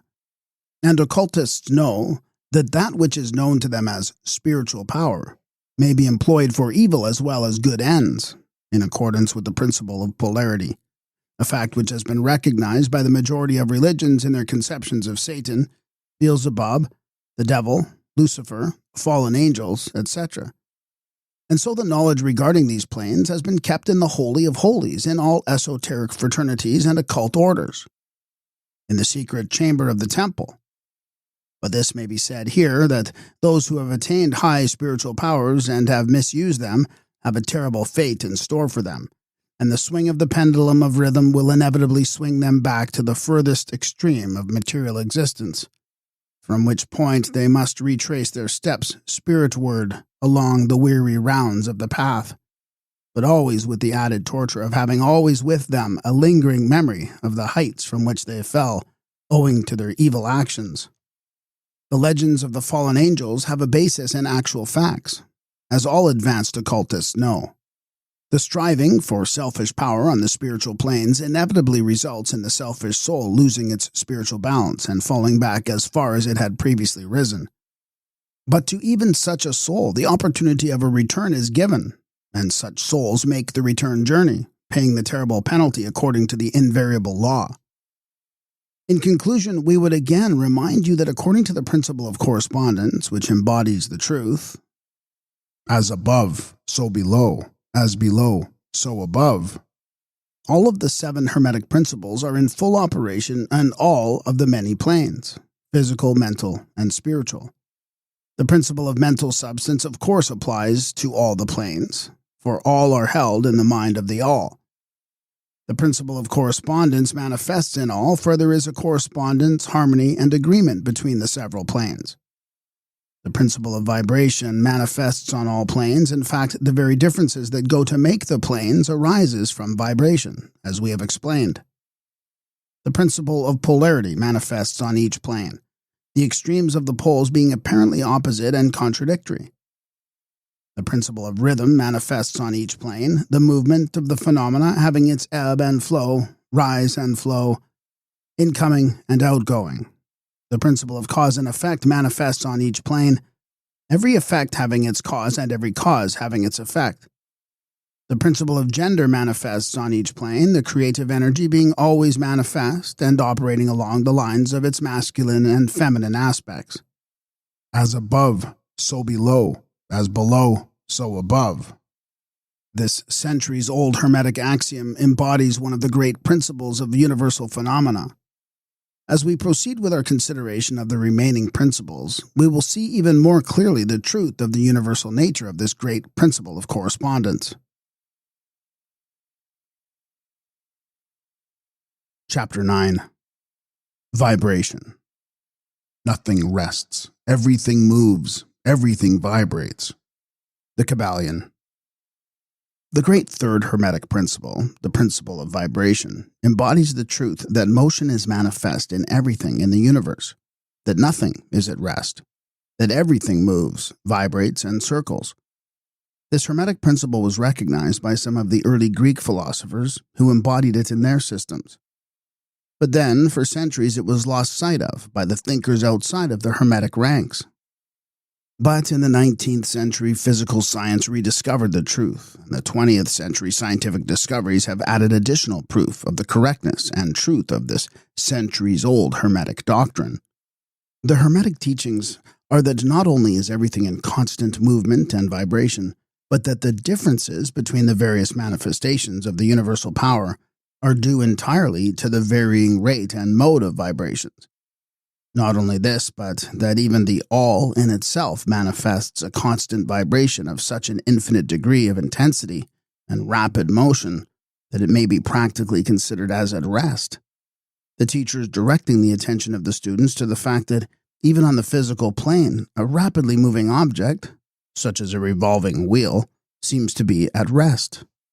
The teachings are to the effect that spirit is at one end of the pole of vibration, the other pole being certain extremely gross forms of matter. Between these two poles are millions upon millions of different rates and modes of vibration. Modern science has proven that all that we call matter and energy are but modes of vibratory motion, and some of the more advanced scientists are rapidly moving toward the positions of the occultists, who hold that the phenomena of mind are likewise modes of vibration or motion. Let us see what science has to say regarding the question of vibrations in matter and energy. In the first place, science teaches that all matter manifests, in some degree, the vibrations arising from temperature or heat. Be an object cold or hot, both being but degrees of the same things, it manifests certain heat vibrations, and in that sense is in motion and vibration. Then all particles of matter are in circular movement from corpuscles to suns. The planets revolve around suns, and many of them turn on their axes. The suns move around greater central points, and these are believed to move around still greater, and so on, ad infinitum. The molecules of which the particular kinds of matter are composed are in a state of constant vibration and movement around each other and against each other. The molecules are composed of atoms, which likewise are in a state of constant movement and vibration. The atoms are composed of corpuscles, sometimes called electrons, ions, etc., which also are in a state of rapid motion, revolving around each other, and which manifest a very rapid state and mode of vibration. And so we see that all forms of matter manifest vibration in accordance with the Hermetic principle of vibration. And so it is with the various forms of energy. Science teaches that light, heat, magnetism, and electricity are but forms of vibratory motion connected in some way with, and probably emanating from the ether. Science does not as yet attempt to explain the nature of the phenomena known as cohesion, which is the principle of molecular attraction, nor chemical affinity, which is the principle of atomic attraction, nor gravitation, the greatest mystery of the three, which is the principle of attraction by which every particle or mass of matter is bound to every other particle or mass. These three forms of energy are not as yet understood by science. Yet the writers incline to the opinion that these too are manifestations of some form of vibratory energy, a fact which the Hermetists have held and taught for ages past. The universal ether, which is postulated by science without its nature being understood clearly, is held by the Hermetists to be but a higher manifestation of that which is erroneously called matter. That is to say, matter at a higher degree of vibration, and is called by them the ethereal substance. The Hermetists teach that this ethereal substance is of extremely tenuity and elasticity, and pervades universal space, serving as a medium of transmission of waves of vibratory energy, such as heat, light, electricity, magnetism, etc. The teachings are that the ethereal substance is a connecting link between the forms of vibratory energy known as matter on the one hand and energy or force on the other, and also that it manifests a degree of vibration in rate and mode entirely its own.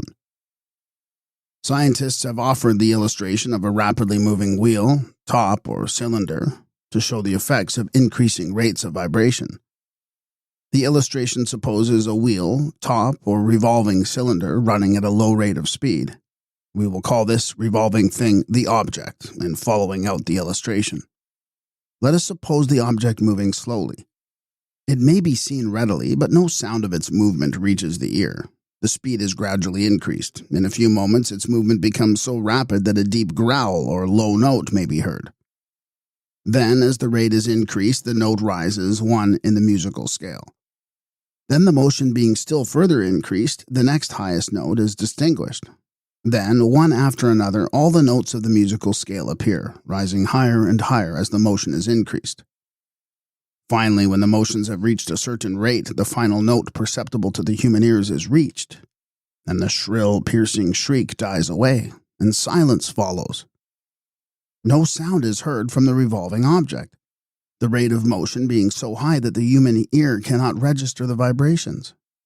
Then comes the perception of rising degrees of heat. Then, after quite a time, the eye catches a glimpse of the object becoming a dull, dark reddish color. As the rate increases, the red becomes brighter. Then, as the speed is increased, the red melts into an orange. Then the orange melts into a yellow. Then follows successively the shades of green, blue, indigo, and finally violet as the rate of speed increases. Then the violet shades away, and all color disappears, the human eye not being able to register them. But there are invisible rays emanating from the revolving object, the rays that are used in photographing and other subtle rays of light. Then begin to manifest the peculiar rays known as the X-rays, etc., as the constitution of the object changes. Electricity and magnetism are emitted when the appropriate rate of vibration is attained. When the object reaches a certain rate of vibration, its molecules disintegrate and resolve themselves into the original elements or atoms. Then the atoms, following the principle of vibration, are separated into the countless corpuscles of which they are composed. And finally, even the corpuscles disappear, and the object may be said to be composed of the ethereal substance. Science does not dare to follow the illustration further, but the Hermetists teach that if the vibrations be continually increased, the object would mount up the successive states of manifestation and would in turn manifest the various mental stages, and then on spiritward until it would finally re-enter the All, which is absolute spirit. The object, however, would have ceased to be an object long before the stage of ethereal substance was reached.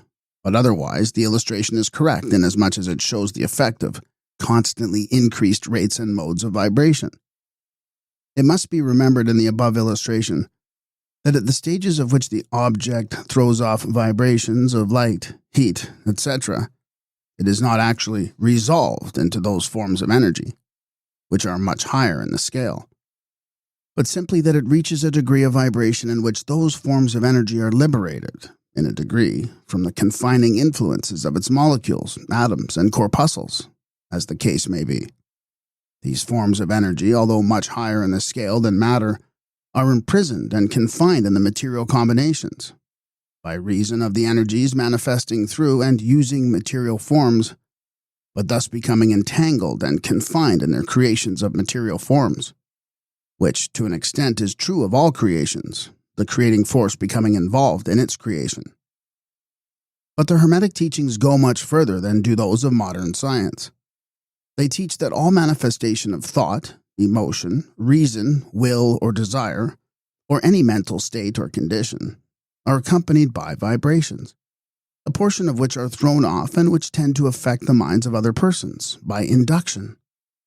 This is the principle which produces the phenomena of telepathy, mental influence, and other forms of the action and power of mind over mind, with which the general public is rapidly becoming acquainted owing to the wide dissemination of occult knowledge by the various schools, cults, and teachers along these lines at this time. Every thought, emotion, or mental state has its corresponding rate and mode of vibration. And by an effort of the will of the person, or of other persons, these mental states may be reproduced, just as a musical tone may be reproduced by causing an instrument to vibrate at a certain rate, just as color may be reproduced in the same way. By a knowledge of the principle of vibration as applied to mental phenomena, one may polarize his mind at any degree he wishes, thus gaining a perfect control over his mental states, moods, etc. In the same way, he may affect the minds of others, producing the desired mental states in them. In short, he may be able to produce on the mental plane that which science produces on the physical plane, namely, vibrations at will. This power, of course, may be acquired only by the proper instruction, exercises, practice, etc., the science being that of mental transmutation, one of the branches of the Hermetic art.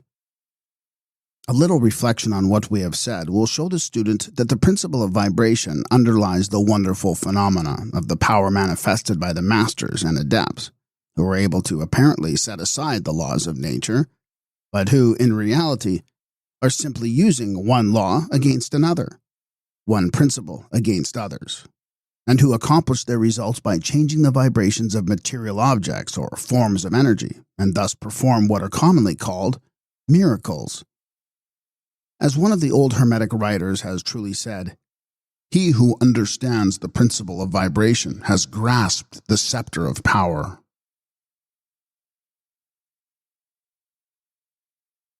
Chapter 10. Polarity. Everything is dual. Everything has poles. Everything has its pair of opposites. Like and unlike are the same. Opposites are identical in nature, but different in degree. Extremes meet. All truths are but half-truths. All paradoxes may be reconciled. The great fourth Hermetic principle, the principle of polarity, embodies the truth that all manifested things have two sides, two aspects, two poles, a pair of opposites, with manifold degrees between the two extremes. The old paradoxes, which have ever perplexed the mind of men, are explained by an understanding of this principle. Man has always recognized something akin to this principle and has endeavored to express it by such sayings, maxims, and aphorisms as the following.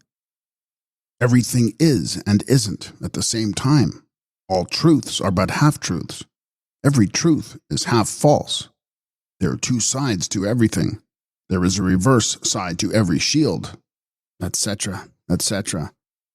The Hermetic teachings are to the effect that the difference between things seemingly diametrically opposed to each other is merely a matter of degrees. It teaches that the pairs of opposites may be reconciled, and that thesis and antithesis are identical in nature, but different in degree, and that the universal reconciliation of opposites is effected by a recognition of this principle of polarity. The teachers claim that illustrations of this principle may be had on every hand, and from an examination into the real nature of anything. They begin by showing that spirit and matter are but the two poles of the same thing, the intermediate planes being merely degrees of vibration. Then they show that the all and the many are the same, the difference being merely a matter of degree of mental manifestation. Thus, the law and laws are the two opposite poles of one thing, likewise principle and principles, infinite mind and finite minds. Then passing on to the physical plane, they illustrate the principle by showing the heat and cold are identical in nature, the differences being merely a matter of degrees. The thermometer shows many degrees of temperature, the lowest pole being called cold and the highest heat. Between these two poles are many degrees of heat or cold. Call them either, and you are equally correct. The higher of 2 degrees is always warmer, while the lower is always colder. There is no absolute standard. All is a matter of degree. There is no place on the thermometer where heat ceases and cold begins. It is all a matter of higher or lower vibrations. The very terms high and low, which we are compelled to use, are but poles of the same thing. The terms are relative, so with east and west, travel around the world in an eastward direction and you will reach a point which is called west at your starting point, and you return from that westward point.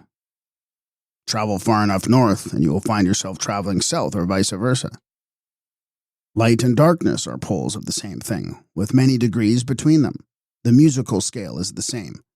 Starting with C, you move upward until you reach another C, and so on. The differences between the two ends of the board being the same, with many degrees between the two extremes.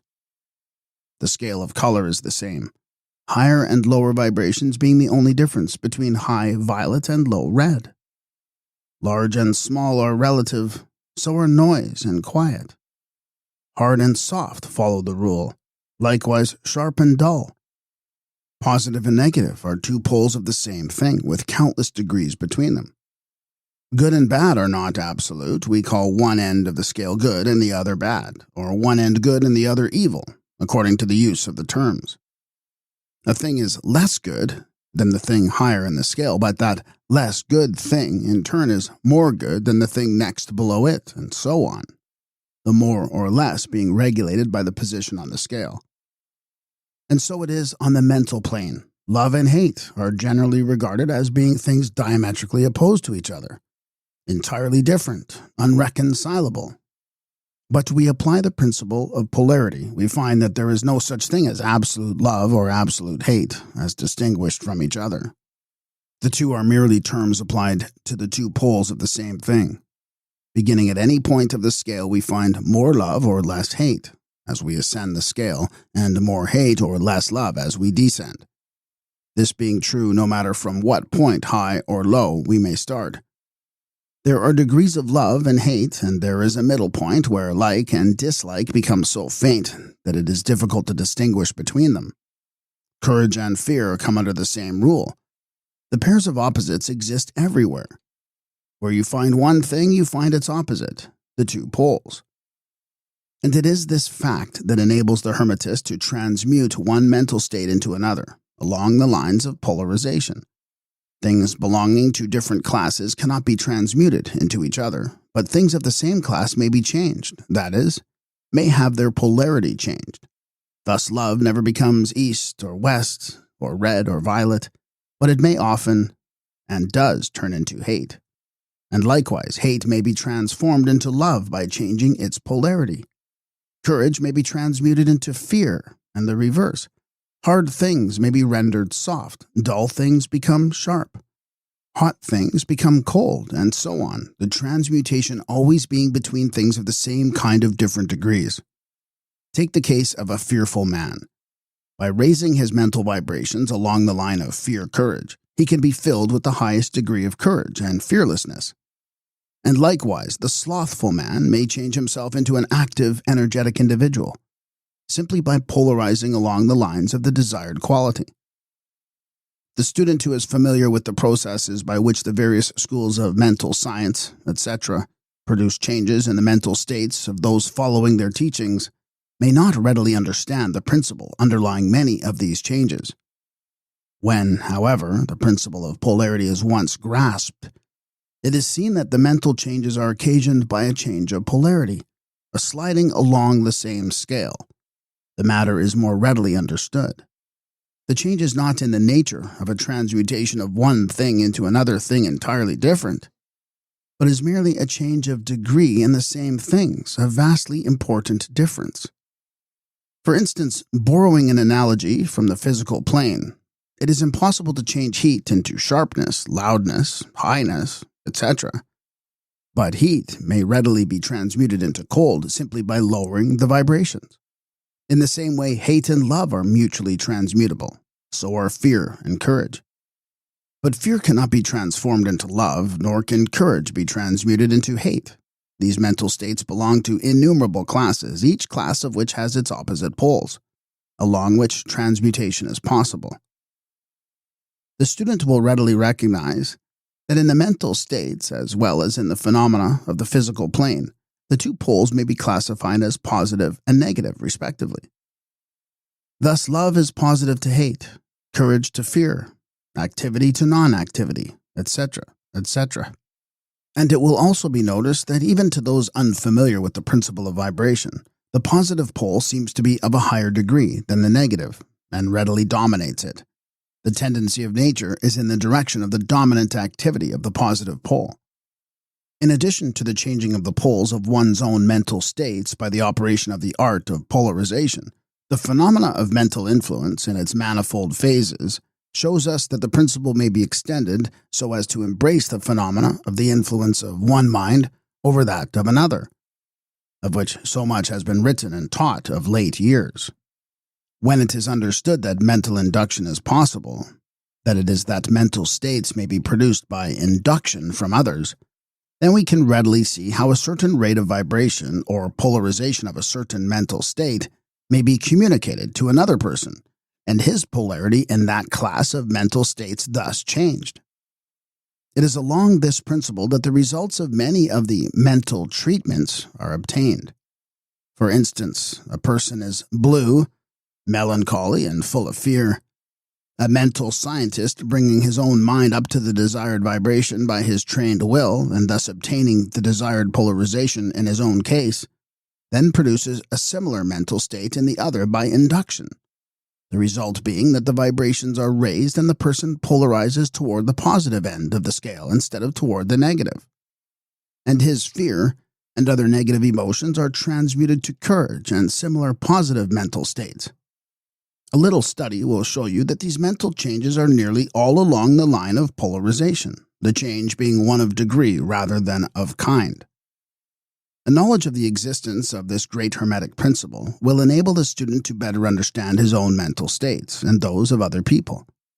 He will see that these states are all matters of degree, and seeing thus, he will be able to raise or lower the vibration at will, to change his mental poles and thus be master of his mental states instead of being their servant and slave. And by his knowledge, he will be able to aid his fellows intelligently, and by the appropriate methods change the polarity when the same is desirable. We advise all students to familiarize themselves with this principle of polarity, for a correct understanding of the same will throw light on many different subjects. Chapter 11. Rhythm. Everything flows out and in. Everything has its tides. All things rise and fall. The pendulum swing manifests in everything. The measure of the swing to the right is the measure of the swing to the left. Rhythm compensates. The Kybalion. The great fifth Hermetic principle, the principle of rhythm, embodies the truth that in everything there is manifested a measured motion, a to and from movement, a flow and inflow, a swing forward and backward, a pendulum-like movement, a tide-like ebb and flow, a high tide and a low tide. Between the two poles manifest on the physical, mental, or spiritual planes. The principle of rhythm is closely connected with the principle of polarity, described in the preceding chapter. Rhythm manifests between the two poles established by the principle of polarity. This does not mean, however, that the pendulum of rhythm swings to the extreme poles, for this rarely happens. In fact, it is difficult to establish the extreme polar opposites in the majority of cases. But the swing is ever toward first one pole and then the other. There is always an action and reaction, an advance and a retreat, a rising and a sinking, manifested in all of the airs and phenomena of the universe, suns, worlds, men, animals, plants, minerals, forces, energy, mind, and matter. Yes, even spirit manifests this principle. The principle manifests in the creation and destruction of worlds, in the rise and fall of nations, in the life history of all things, and finally in the mental states of man. Beginning with the manifestations of spirit, of the all, it will be noticed that there is ever the outpouring and the indrawing, the outbreathing and inbreathing of Brahm. As the Brahmins word it, universes are created, reach their extreme low point of materiality, and then begin their upward swing. Suns spring into being, and then their height of power being reached, the process of retrogression begins. And after aeons, they become dead masses of matter, awaiting another impulse which starts again their inner energies into activity, and a new solar life cycle is begun. And thus it is with all the worlds. They are born, grow, and die, only to be reborn. And thus it is with all the things of shape and form. They swing from action to reaction, from birth to death, from activity to inactivity, and then back again. Thus it is with all living things. They are born, grow, and die, and then are reborn.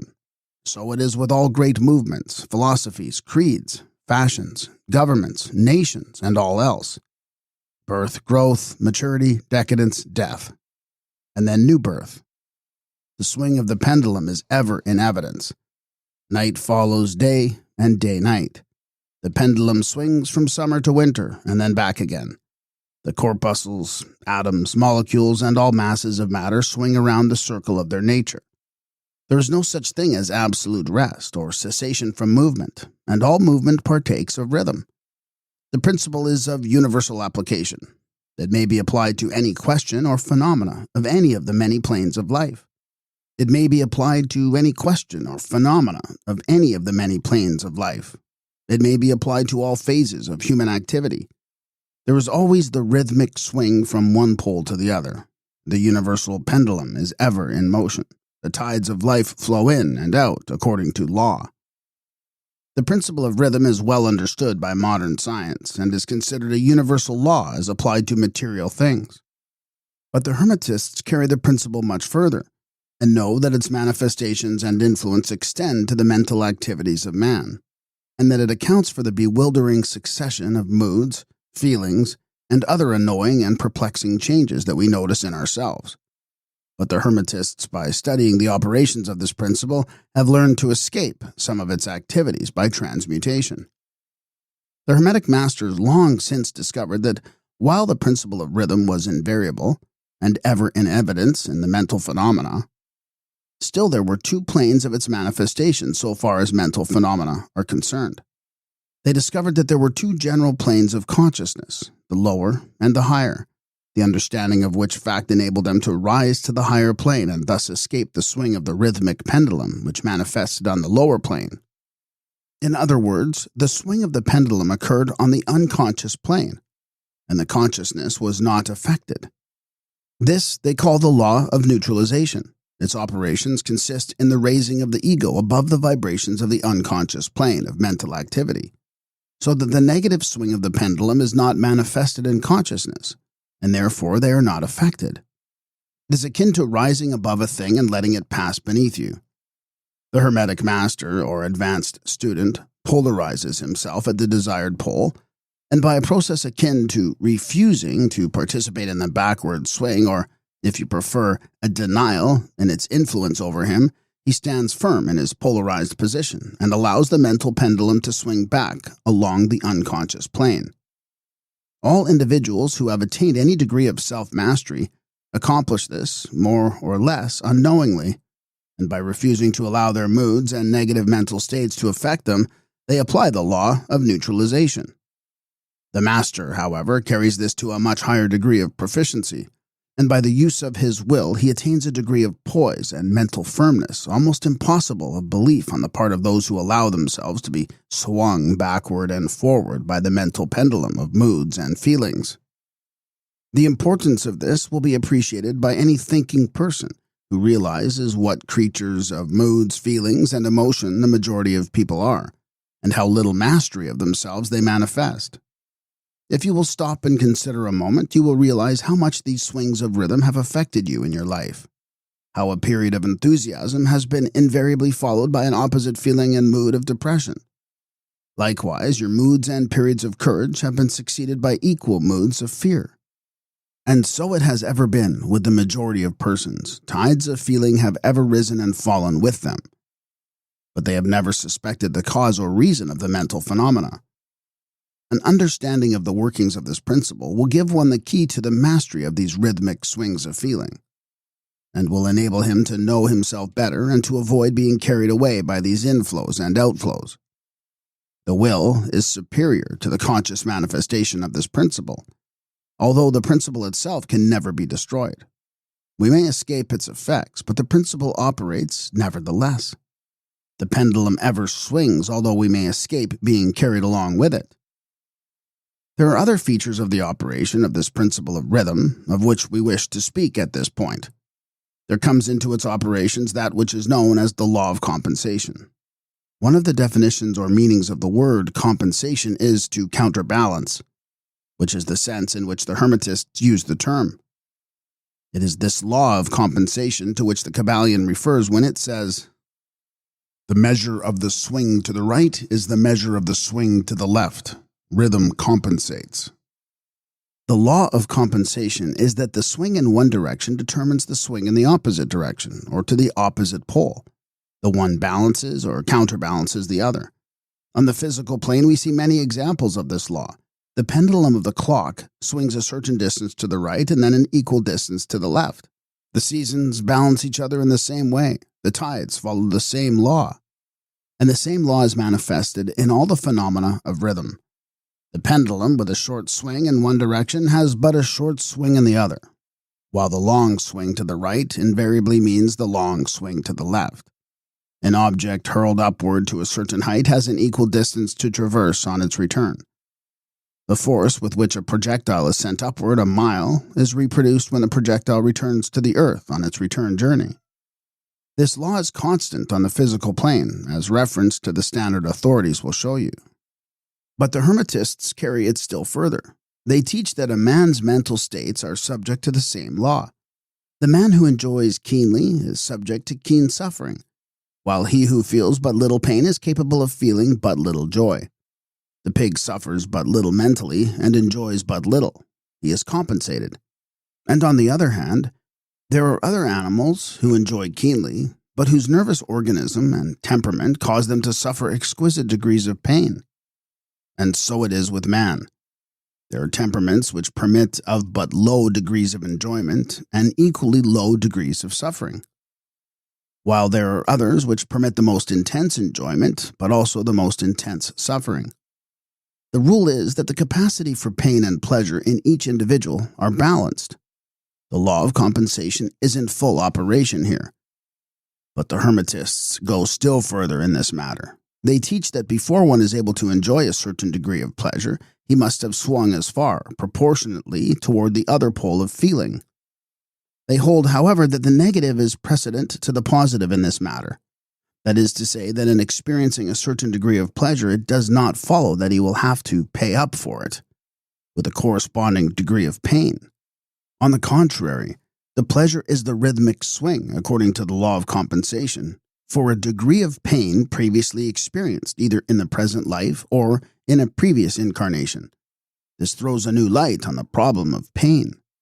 The Hermetists regard the chain of lives as continuous, and as forming a part of one life of the individual, so that in consequence the rhythmic swing is understood in this way, while it would be without meaning unless the truth of reincarnation is admitted. But the Hermetists claim that the master or advanced student is able, to a great degree, to escape the swing toward pain by the process of neutralization before mentioned. By rising on to the higher plane of the ego, much of the experience that comes to those dwelling on the lower plane is avoided and escaped. The law of compensation plays an important part in the lives of men and women. It will be noticed that one generally pays the price of anything he possesses or lacks. If he has one thing he lacks another, the balance is struck. No one can keep his penny and have the bit of cake at the same time. Everything has its pleasant and unpleasant sides. The things that one gains are always paid for by the things that one loses. The rich possess much that the poor lack, while the poor often possess things that are beyond the reach of the rich. The millionaire may have the inclination toward feasting, and the wealth wherewith to secure all the dainties and luxuries of the table, while he lacks the appetite to enjoy the same. He envies the appetite and digestion of the laborer who lacks the wealth and inclinations of the millionaire, and who gets more pleasure from his plain food than the millionaire could obtain, even if his appetite were not jaded nor his digestion ruined. For the wants, habits, and inclinations differ. And so it is through life.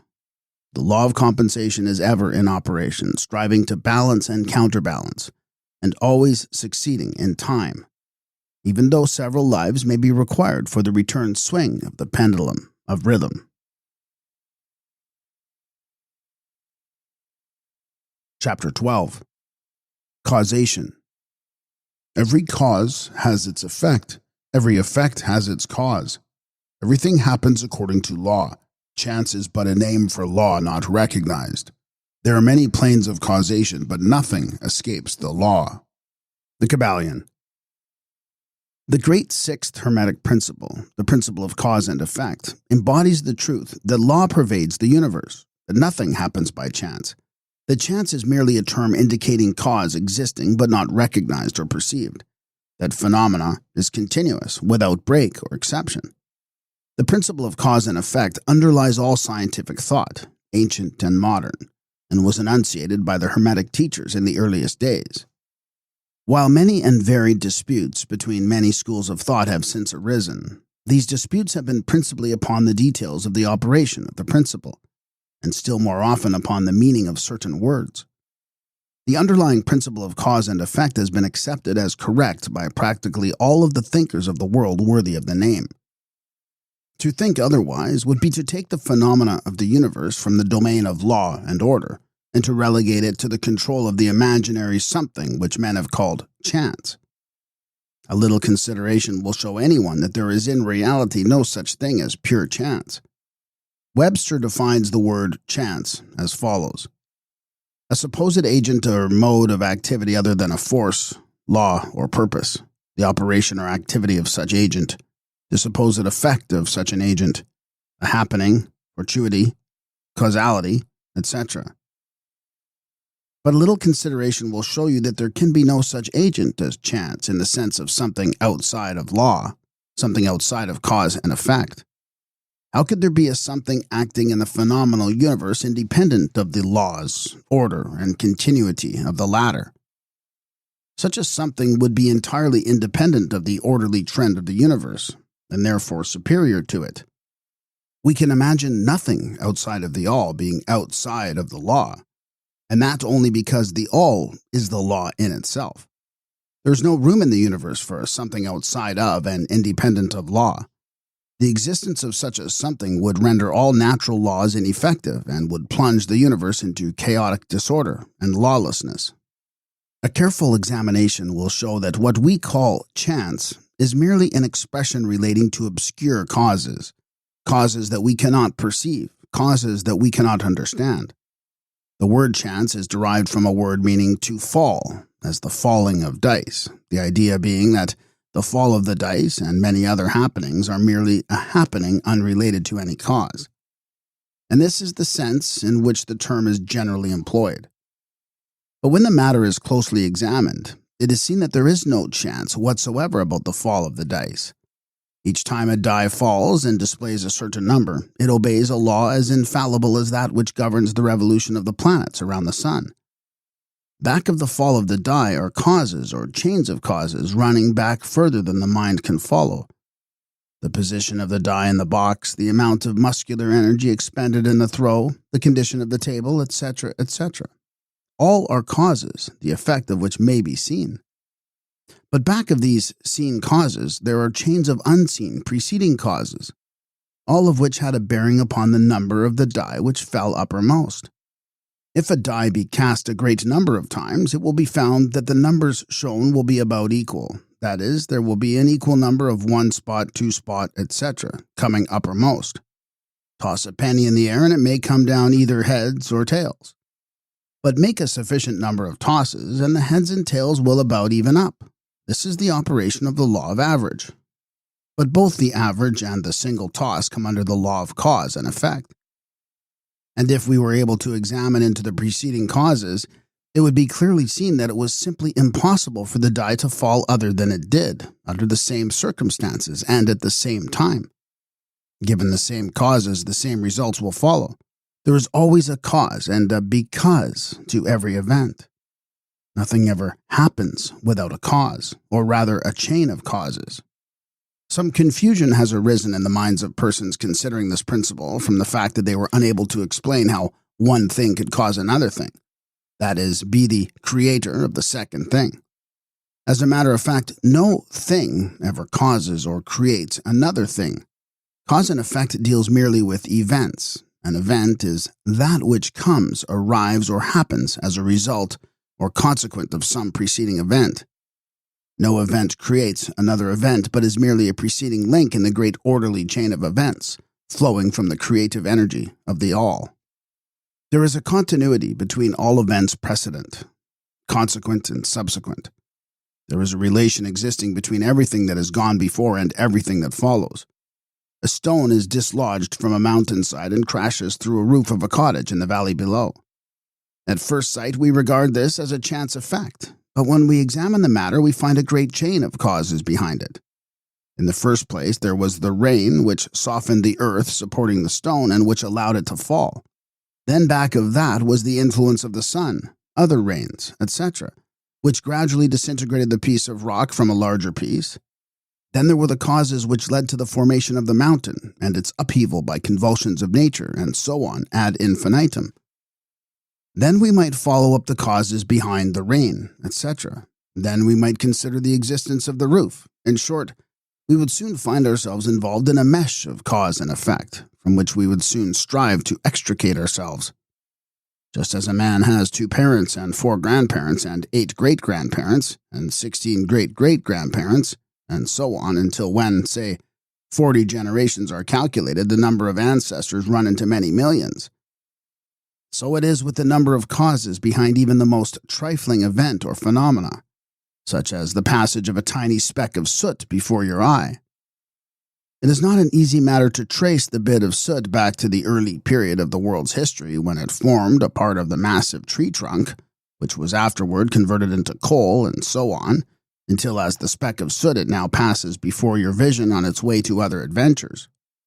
And a mighty chain of events, causes and effects, brought it to its present condition, and the latter is but one of the chain of events which will go to produce other events hundreds of years from now.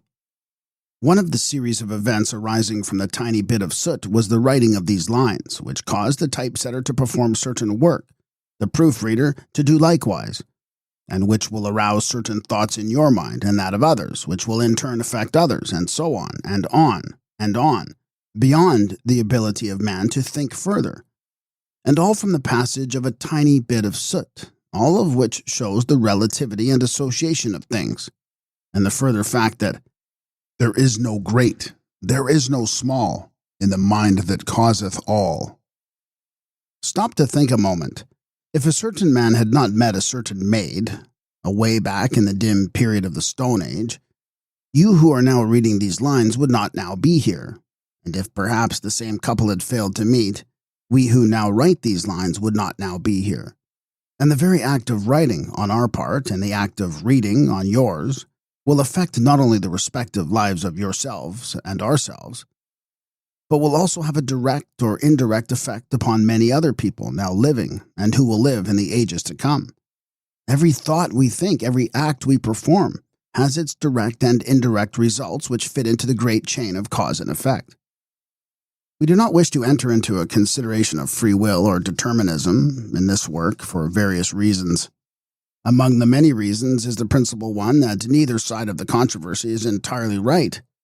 In fact, both sides are partially right, according to the Hermetic teachings. The principle of polarity shows that both are but half-truths, the opposing poles of truth. The teachings are that a man may be both free and yet bound by necessity, depending upon the meaning of the terms and the height of truth from which the matter is examined. The ancient writers express the matter thus: the further the creation is from the center, the more it is bound. The nearer the center it reaches, the nearer free is it. The majority of people are more or less the slaves of heredity, environment, etc., and manifest very little freedom. They are swayed by the opinions, customs, and thoughts of the outside world, and also by their emotions, feelings, moods, etc. They manifest no mastery worthy of the name. They indignantly repudiate this assertion, saying, "Why, I certainly am free to act and do as I please. I do just what I want to do." But they fail to explain whence arise the want to and as I please. What makes them want to do one thing in preference to another? What makes them please to do this and not do that? Is there no because to their pleasing and wanting? The master can change these pleases and wants into others at the opposite end of the mental pole. He is able to will instead of to will because some feeling, mood, emotion, or environmental suggestion arouses a tendency or desire within him so to do. The majority of people are carried along like the falling stone, obedient to environment, outside influences, and internal moods, desires, etc., not to speak of the desires and wills of others stronger than themselves, heredity, environment, and suggestion, carrying them along without the resistance on their part or the exercise of the will. Moved like the pawns on the checkerboard of life, they play their parts and are laid aside after the game is over. But the masters, knowing the rules of the game, rise above the plane of material life and, placing themselves in touch with the higher powers of their nature, dominate their own moods, characters, qualities, and polarity, as well as the environment surrounding them, and thus become movers in the game instead of pawns, causes instead of effects. The masters do not escape the causation of the higher planes, but fall in with the higher laws, and thus master circumstances on the lower plane. They thus form a conscious part of the law instead of being mere blind instruments. While they serve on the higher planes, they rule on the material plane. But on higher and on lower, the law is always in operation. There is no such thing as chance. The blind goddess has been abolished by reason. We are able to see now, with eyes made clear by knowledge, that everything is governed by universal law, that the infinite number of laws are but manifestations of the one great law, the law which is the all. It is true indeed that not a sparrow drops unnoticed by the mind of the all, that even the hairs on our head are numbered, as the scriptures have said. There is nothing outside the law, nothing that happens contrary to it.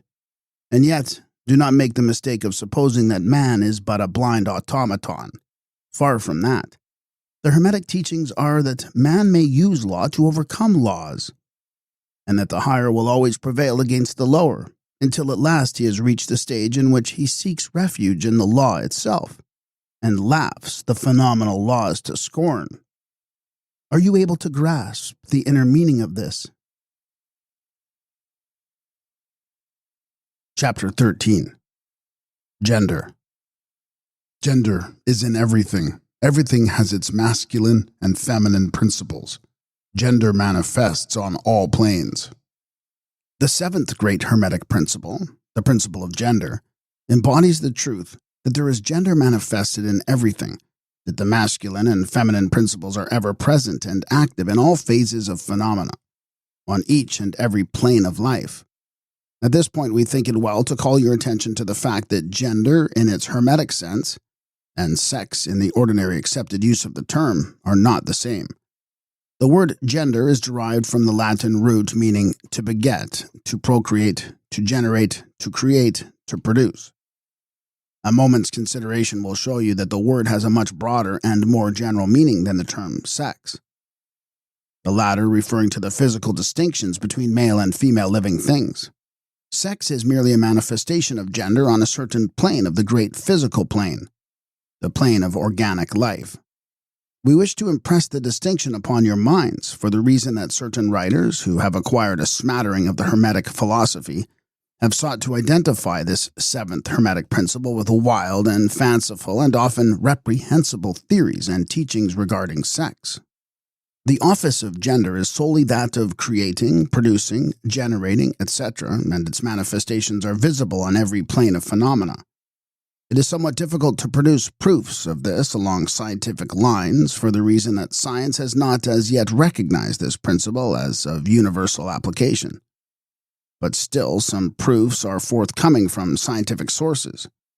In the first place, we find a distinct manifestation of the principle of gender among the corpuscles, ions, or electrons, which constitute the basis of matter as science now knows the latter, and which by forming certain combinations formed the atom, which until lately was regarded as final and indivisible.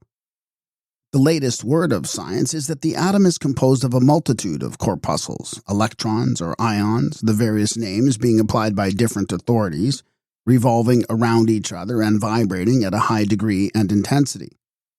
But the accompanying statement is made that the formation of the atom is really due to the clustering of negative corpuscles around a positive one, the positive corpuscles seeming to exert a certain influence upon the negative corpuscles, causing the latter to assume certain combinations, and thus create or generate an atom. This is in line with the most ancient Hermetic teachings, which have always identified the masculine principle of gender with the positive and the feminine with the negative, poles of electricity, so-called. Now, a word at this point regarding this identification. The public mind has formed an entirely erroneous impression regarding the qualities of so-called negative pole, of electrified or magnetized matter. The terms positive and negative are very wrongly applied to this phenomenon by science. The word positive means something real and strong as compared with a negative unreality or weakness. Nothing is further from the real facts of electrical phenomenon. The so-called negative pole of the battery is really the pole in by which the generation or production of new forms and energies is manifested. There is nothing negative about it. The best scientific authorities now use the word cathode in place of negative. The word cathode coming from the Greek root meaning descent, the path of generation, etc. From the cathode pole emerged the swarm of electrons or corpuscles. From the same pole emerged those wonderful rays which have revolutionized scientific conceptions during the past decade. The cathode pole is the mother of all of the strange phenomena which have rendered useless the old textbooks, and which have caused many long-accepted theories to be regulated to the scrap pile of scientific speculation. The cathode, or negative pole, is the mother principle of electrical phenomena and of the finest forms of matter as yet known to science. So you see, we are justified in refusing to use the term negative in our consideration of the subject, and in insisting upon substituting the word feminine for the old term. The facts of the case bear us out in this without taking the Hermetic teachings into consideration, and so we shall use the word feminine in the place of negative in speaking of that pole of activity. The latest scientific teachings are that the creative corpuscles or electrons are feminine. Science says they are composed of negative electricity. We say they're composed of feminine energy. A feminine corpuscle becomes detached from, or rather leaves, a masculine corpuscle and starts on a new career. It actively seeks a union with a masculine corpuscle, being urged thereto by the natural impulse to create new forms of matter or energy. One writer goes so far as to use the term, "It at once seeks, of its own volition, a union," etc. This detachment and uniting form the basis of the greater part of the activities of the chemical world. When the feminine corpuscle unites with a masculine corpuscle, a certain process is begun. The feminine particles vibrate rapidly under the influence of the masculine energy and circle rapidly around the latter. The result is the birth of a new atom. This new atom is really composed of a union of the masculine and feminine electrons or corpuscles, but when the union is formed, the atom is a separate thing, having certain properties, but no longer manifesting the property of free electricity. The process of detachment or separation of the feminine electrons is called ionization. These electrons or corpuscles are the most active workers in nature's field. Arising from their unions or combinations, manifest the varied phenomena of light, heat, electricity, magnetism, attraction, repulsion, chemical affinity, and the reverse and similar phenomena. And all this arises from the operation of the principle of gender on the plane of energy. The part of the masculine principle seems to be that of directing a certain inherent energy toward the feminine principle, and thus starting into activity the creative processes. But the feminine principle is the one always doing the active creative work. and this is so on all planes. And yet, each principle is incapable of operative energy without the assistance of the other. In some of the forms of life, the two principles are combined in one organism. For that matter, everything in the organic world manifests both genders. There is always the masculine present in the feminine form and the feminine form. The Hermetic teachings include much regarding the operation of the two principles of gender and the production and manifestation of various forms of energy, etc. But we do not deem it expedient to go into detail regarding the same at this point, because we are unable to back up the same with scientific proof, for the reason that science has not as yet progressed thus far. But the example we have given you of the phenomena of the electrons or corpuscles will show you that science is on the right path, and will also give you a general idea of the underlying principles. Some leading scientific investigators have announced their belief that in the formation of crystals there was to be found something that corresponded to sex activity, which is another straw showing the direction the scientific winds are blowing. And each year will bring other facts to corroborate the correctness of the Hermetic principle of gender.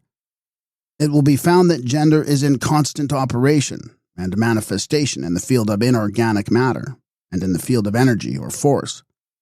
Electricity is now generally regarded as the something into which all other forms of energy seem to melt or dissolve. The electrical theory of the universe is the latest scientific doctrine and is growing rapidly in popularity and general acceptance. And it thus follows that if we are able to discover in the phenomena of electricity, even at the very root and source of its manifestations, a clear and unmistakable evidence of the presence of gender and its activities, we are justified in asking you to believe that science at last has offered proofs of the existence in all universal phenomena of that great Hermetic principle, the principle of gender. It is not necessary to take up your time with the well-known phenomena of the attraction and repulsion of the atoms, chemical affinity, the loves and hates of the atomic particles, the attraction or cohesion between the molecules of matter. These facts are too well known to need extended comment from us. But have you ever considered that all of these things are manifestations of the gender principle? Can you not see that the phenomena is on all fours with that of the corpuscles or electrons? And more than this, can you not see the reasonableness of the Hermetic teachings which assert that the very law of gravitation, that strange attraction by reason of which all particles and bodies of matter in the universe tend toward each other, is but another manifestation of the principle of gender, which operates in the direction of attracting the masculine to the feminine energies and vice versa? We cannot offer you scientific proof of this at this time, but examine the phenomena in the light of the Hermetic teachings on the subject, and see if you have not a better working hypothesis than any offered by physical science. Submit all physical phenomena to the test, and you will discern the principle of gender ever in evidence. Let us now pass on to a consideration of the operation of the principle on the mental plane. Many interesting features are there awaiting examination. Chapter 14. Mental Gender. Students of psychology who have followed the modern trend of thought along the lines of mental phenomena are stuck by the persistence of the dual mind idea, which has manifested itself so strongly during the past 10 or 15 years, and which has given rise to a number of plausible theories regarding the nature and constitution of these two minds. The late Thomas J. Hudson attained great popularity in 1893 by advancing his well-known theory of the objective and subjective minds, which he held existed in every individual. Other writers have attracted almost equal attention by the theories regarding the conscious and subconscious minds, the voluntary and involuntary minds, the active and passive minds, etc., etc. The theories of the various writers differ from each other, but there remains the underlying principle of the duality of mind. The student of the Hermetic philosophy is tempted to smile when he reads and hears of these many new theories regarding the duality of mind, each school adhering tenaciously to its own pet theories, and each claiming to have discovered the truth. The student turns back the pages of occult history, and away back in the dim beginnings of occult teachings he finds references to the ancient Hermetic doctrine of the principle of gender on the mental plane, the manifestation of mental gender. And examining further, he finds that the ancient philosophy took cognizance of the phenomena of the dual mind and accounted for it by the theory of mental gender. This idea of mental gender may be explained in a few words to students who are familiar with the modern theories just alluded to. The masculine principle of mind corresponds to the so-called objective mind, conscious mind, voluntary mind, active mind, etc. And the feminine principle of mind corresponds to the so-called subjective mind, subconscious mind, involuntary mind, passive mind, etc. Of course, the Hermetic teachings do not agree with the many modern theories regarding the nature of the two phases of mind, nor does it admit many of the facts claimed for the two respective aspects. Some of the said theories and claims being very far-fetched and incapable of standing the test of experiment and demonstration. We point to the phases of agreement merely for the purpose of helping the student to assimilate his previously acquired knowledge with the teachings of the Hermetic philosophy. Students of Hudson will notice the statement at the beginning of his second chapter of the Law of Psychic Phenomena that the mystic jargon of the Hermetic philosophers discloses the same general idea, i.e., the duality of mind. If Dr. Hudson had taken the time and trouble to decipher a little of the mystic jargon of the Hermetic philosophy, he might have received much light upon the subject of the dual mind. But then perhaps his most interesting work might not have been written. Let us now consider the Hermetic teachings regarding mental gender. The Hermetic teachers impart their instruction regarding this subject by bidding their students examine the report of their consciousness regarding their self. The students are bidden to turn their attention inward upon the self dwelling within each. Each student is led to see that his consciousness gives him first a report of the existence of his self. The report is, I am. This at first seems to be the final words from the consciousness, but a little further examination discloses the fact that this I am may be separated or split into two distinct parts, or aspects, which while working in unison and in conjunction, yet nevertheless may be separated in consciousness.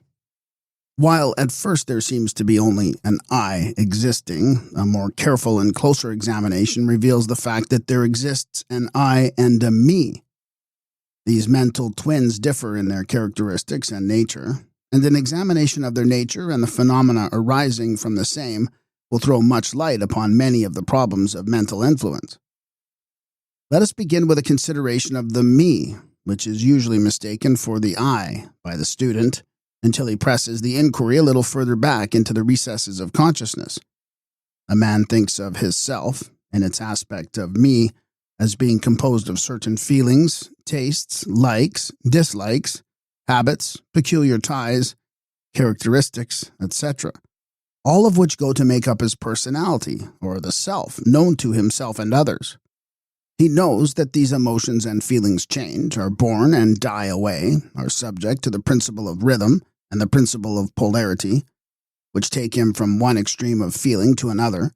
He also thinks of the me as being certain knowledge gathered together in his mind, and thus forming a part of himself. This is the me of a man. But we have proceeded too hastily. The me of many men may be said to consist largely of their consciousness of the body and their physical appetites, etc. Their consciousness being largely bound up with their bodily nature, they practically live there. Some men even go so far as to regard their personal apparel as part of their me, and actually seem to consider it a part of themselves. A writer has humorously said that men consist of three parts: soul, body, and clothes. These clothes-conscious people would lose their personality if divested of their clothing by savages upon the occasion of a shipwreck. But even many who are not so closely bound with the idea of personal raiment stick closely to the consciousness of their bodies being their me. They cannot conceive of a self independent of the body. Their mind seems to them to be practically a something belonging to their body, which in many cases it is indeed.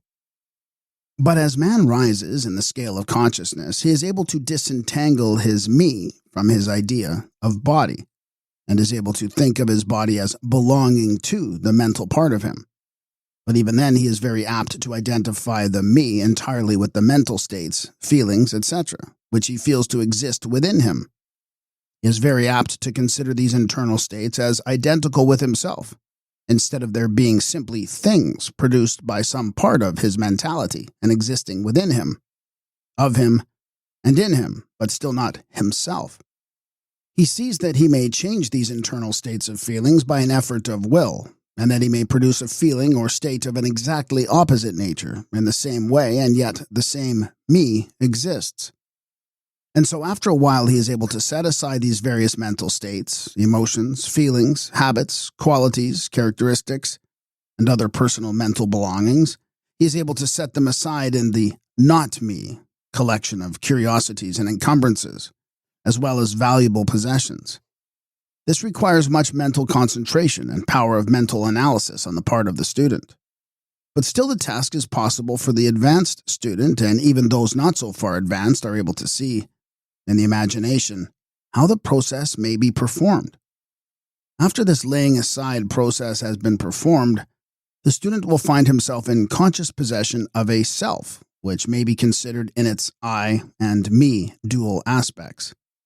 The me will be felt to be a something mental in which thoughts, ideas, emotions, feelings, and other mental states may be produced. It may be considered as the mental womb, as the ancients styled it, capable of generating mental offspring.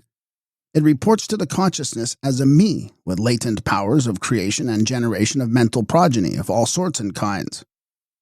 Its powers of creative energy are felt to be enormous, but still it seems to be conscious that it must receive some form of energy from either its I companion or else from some other I, ere it is able to bring into being its mental creations. This consciousness brings with it a realization of an enormous capacity for mental work and creative ability. But the student soon finds that this is not all that he finds within his inner consciousness. He finds that there exists a mental something which is able to will that the me act along certain creative lines, and which is also able to stand aside and witness the mental creation. This part of himself he is taught to call his I. He is able to rest in its consciousness at will. He finds there not a consciousness of an ability to generate and actively create, in the sense of the gradual process attendant upon mental operations, but rather a sense and consciousness of an ability to project an energy from the I to the me, the process of willing that the mental creation begin and proceed. He also finds that the I is able to stand aside and witness the operations of the me's mental creation and generation. There is this dual aspect in the mind of every person. The I represents the masculine principle of mental gender. The me represents the female principle. The I represents the aspect of being, the me the aspect of becoming. You will notice that the principle of correspondence operates on this plane just as it does upon the great plane upon which the creation of the universes is performed. The two are similar in kind, although vastly different in degree. As above, so below. As below, so above. These aspects of mind, the masculine and feminine principles, the I and the me, considered in connection with the well-known mental and psychic phenomena, give the master key to these dimly known regions of mental operation and manifestation. The principle of mental gender gives the truth underlying the whole field of the phenomena of mental influence, etc. The tendency of the feminine principle is always in the direction of receiving impressions, while the tendency of the masculine principle is always in the direction of giving out or expressing. The feminine principle has a much more varied field of operation than has the masculine principle. The feminine principle conducts the work of generating new thoughts, concepts, and ideas, including the work of the imagination. The masculine principle contents itself with the work of the will and its varied phases, and yet without the active aid of the will of the masculine principle. The feminine principle is apt to rest content with generating mental images, which are the result of impressions received from outside instead of producing original mental creations. Persons who can give continued attention and thought to a subject actively employ both of the mental principles. The feminine in the work of active mental generation, and the masculine will in stimulating and energizing the creative portion of the mind. The majority of persons really employ the masculine principle but little, and are content to live according to the thoughts and ideas instilled into the me from the I of other minds. But it is not our purpose to dwell upon this phase of the subject, which may be studied from any good textbook upon psychology, with the key that we have given you regarding mental gender. The student of psychic phenomena is aware of the wonderful phenomena classified under the head of telepathy, thought transference, mental influence, suggestion, hypnotism, etc. Many have sought for an explanation of these varied phases of phenomena under the theories of the various dual-mind teachers. And in a measure they are right, for there is clearly a manifestation of two distinct phases of mental activity. But if such students will consider these dual minds in the light of the Hermetic teachings regarding vibrations and mental gender, they will see that the long-sought-for key is at hand. In the phenomena of telepathy, it is seen how the vibratory energy of the masculine principle is projected toward the feminine principle of another person, and the latter takes the seed thought and allows it to develop into maturity. In the same way, suggestion and hypnotism operates. The masculine principle of the person giving the suggestions directs a stream of vibratory energy or willpower toward the feminine principle of the other person, and the latter, accepting it, makes it its own and acts and thinks accordingly. An idea thus lodged in the mind of another person grows and develops, and in time is regarded as the rightful mental offspring of the individual, whereas it is in reality like the cuckoo egg placed in the sparrow's nest, where it destroys the rightful offspring and makes itself at home. The normal method is for the masculine and feminine principles in a person's mind to coordinate and act harmoniously in conjunction with each other. But, unfortunately, the masculine principle in the average person is too lazy to act, the display of willpower is too slight, and the consequence is that such persons are ruled almost entirely by the minds and wills of other persons, whom they allow to do their thinking and willing for them. How few original thoughts or original actions are performed by the average person? Are not the majority of persons mere shadows and echoes of others having stronger wills or minds than themselves? The trouble is that the average person dwells almost altogether in his me consciousness and does not realize that he has such a thing as an I. He is polarized in his feminine principle of mind, and the masculine principle in which is lodged the will is allowed to remain inactive and not employed. The strong men and women of the world invariably manifest the masculine principle of will, and their strength depends materially upon this fact. Instead of living upon the impressions made upon their minds by others, they dominate their own minds by their will, obtaining the kind of mental images desired, and moreover dominate the minds of others likewise, in the same manner. Look at the strong people, how they manage to implant their seed thoughts in the minds of the masses of the people, thus causing the latter to think thoughts in accordance with the desires and wills of the strong individuals. This is why the masses of people are such sheep-like creatures, never originating an idea of their own, nor using their own powers of mental activity. The manifestation of mental gender may be noticed all around us in everyday life. The magnetic persons are those who are able to use the masculine principle in the way of impressing their ideas upon others. The actor who makes people weep or cry as he wills is employing this principle. And so is the successful orator, statesman, preacher, writer, or other people who are before the public attention. The peculiar influence exerted by some people over others is due to the manifestation of mental gender, along the vibratorial lines above indicated. In this principle lies the secret of personal magnetism, personal influence, fascination, etc., as well as the phenomena generally grouped under the name of hypnotism. The student who has familiarized himself with the phenomena generally spoken of as psychic will have discovered the important part played in the said phenomena by that force which science has styled suggestion, by which term is meant the process or method whereby an idea is transferred to or impressed upon the mind of another, causing the second mind to act in accordance therewith. A correct understanding of suggestion is necessary in order to intelligently comprehend the varied psychical phenomena which suggestion underlies. But still more is a knowledge of vibration and mental gender necessary for the student of suggestion. For the whole principle of suggestion depends upon the principle of mental gender and vibration. It is customary for the writers and teachers of suggestion to explain that it is the objective or voluntary mind which makes the mental impression or suggestion, upon the subjective or involuntary mind.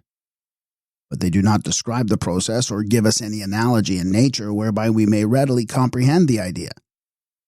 But if you will think of the matter in the light of the Hermetic teachings, you will be able to see that the energizing of the feminine principle by the vibratory energy of the masculine principle is in accordance to the universal laws of nature, and that the natural world affords countless analogies whereby the principle may be understood. In fact, the Hermetic teachings show that the very creation of the universe follows the same law, and that in all creative manifestations upon the planes of the spiritual, the mental, and the physical, there is always in operation this principle of gender, this manifestation of the masculine and the feminine principles. As above, so below. As below, so above. And more than this, when the principle of mental gender is once grasped and understood, the varied phenomena of psychology at once becomes capable of intelligent classification and study, instead of being very much in the dark. The principle works out in practice because it is based upon the immutable universal laws of life. We shall not enter into an extended discussion of or description of the varied phenomena of mental influence or psychic activity. There are many books, many of them quite good, which have been written and published on this subject of late years. The main facts stated in these various books are correct, although the several writers have attempted to explain the phenomena by various pet theories of their own. The student may acquaint himself with these matters, and by using the theory of mental gender, he will be able to bring order out of the chaos of conflicting theory and teachings, and may, moreover, readily make himself a master of the subject if he be so inclined. The purpose of this work is not to give an extended account of psychic phenomena, but rather to give to the student a master key, whereby he may unlock the many doors leading into the parts of the temple of knowledge which he may wish to explore. We feel that in this consideration of the teachings of the Kybalion, one may find an explanation which will serve to clear away many perplexing difficulties, a key that will unlock many doors. What is the use of going into detail regarding all of the many features of psychic phenomena and mental science, provided we place in the hands of the student the means whereby he may acquaint himself fully regarding any phase of the subject which may interest him? With the aid of the Kybalion, one may go through any occult library anew, the old light from Egypt illuminating many dark pages and obscure subjects. That is the purpose of this book. We do not come expounding a new philosophy, but rather furnishing the outlines of a great world-old teaching, which will make clear the teachings of others, which will serve as a great reconciler of differing theories and opposing doctrines. Chapter 15. Hermetic Axioms. The possession of knowledge, unless accompanied by a manifestation and expression in action, is like the hoarding of precious metals, a vain and foolish thing. Knowledge, like wealth, is intended for use. The law of use is universal, and he who violates it suffers by reason of his conflict with natural forces. The Kybalion. The Hermetic teachings, while always having been kept securely locked up in the minds of the fortunate possessors thereof, for reasons which we have already stated, were never intended to be merely stored away and secreted. The law of use is dwelt upon in the teachings, as you may see by reference to the above quotation from the Kybalion, which states it forcibly. Knowledge without use and expression is a vain thing, bringing no good to its possessor or to the race.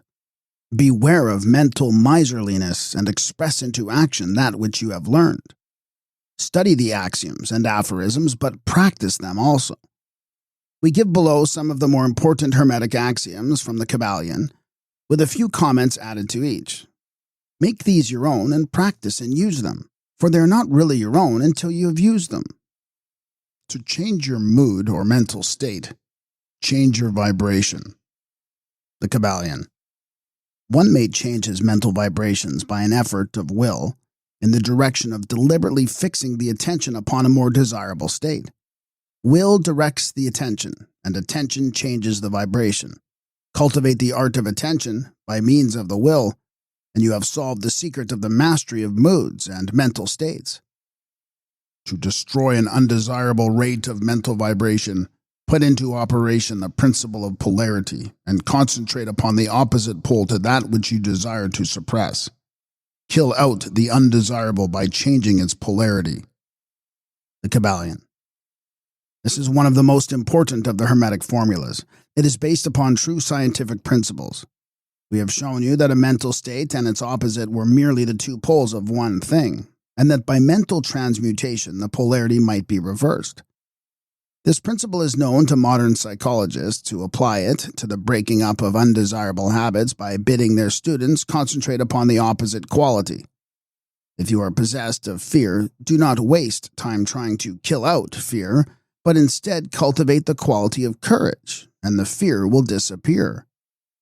Some writers have expressed this idea most forcibly by using the illustration of the dark room. You do not have to shovel out or sweep out the darkness, but by merely opening the shutters and letting in the light, the darkness has disappeared.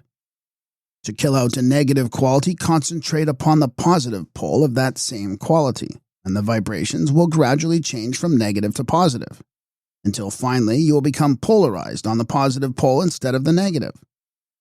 The reverse is also true, as many have found out to their sorrow, when they have allowed themselves to vibrate too constantly on the negative pole of things. By changing your polarity, you may master your moods, change your mental states, remake your disposition, and build up character. Much of the mental mastery of the advanced Hermetics is due to this application of polarity, which is one of the important aspects of mental transmutation. Remember the Hermetic axiom, quoted previously, which says, "Mind, as well as metals and elements, may be transmuted from state to state, degree to degree, condition to condition, pole to pole, vibration to vibration."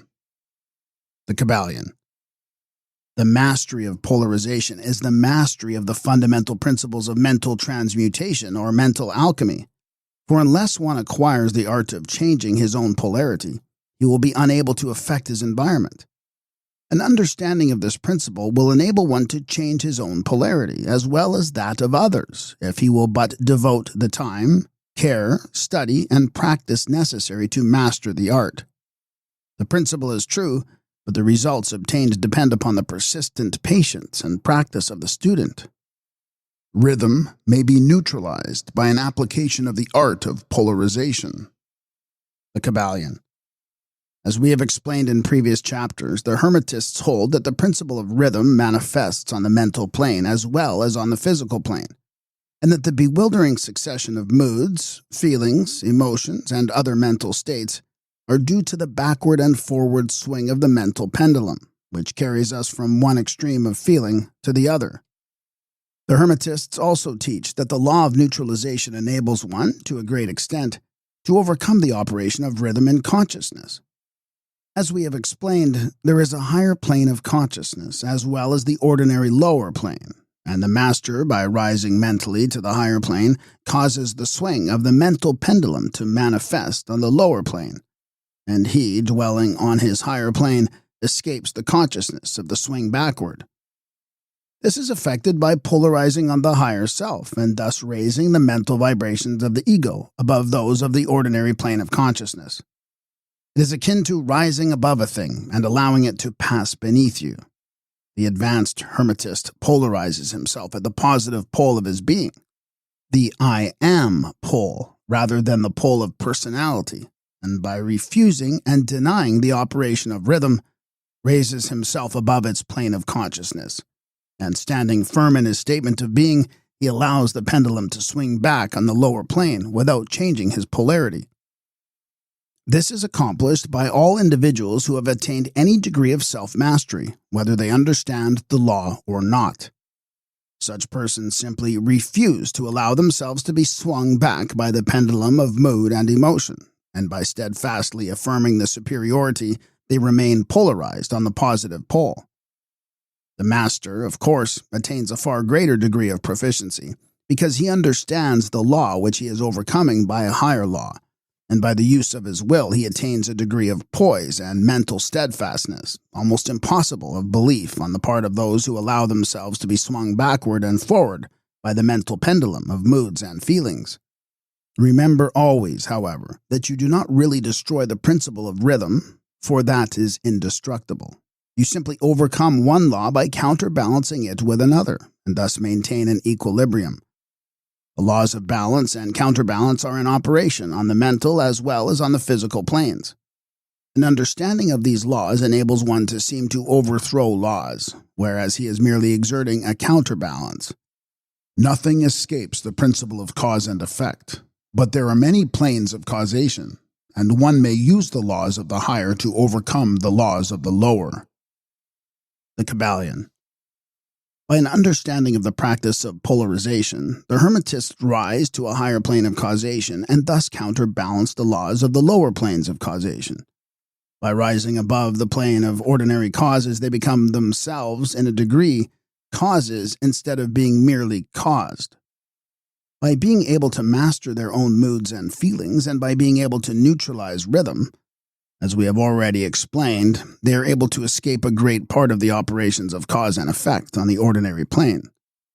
The masses of people are carried along obedient to their environment, the wills and desires of others stronger than themselves, the effects of inherited tendencies, the suggestions of those about them, and other outward causes, which tend to move them about on the chessboard of life like mere pawns.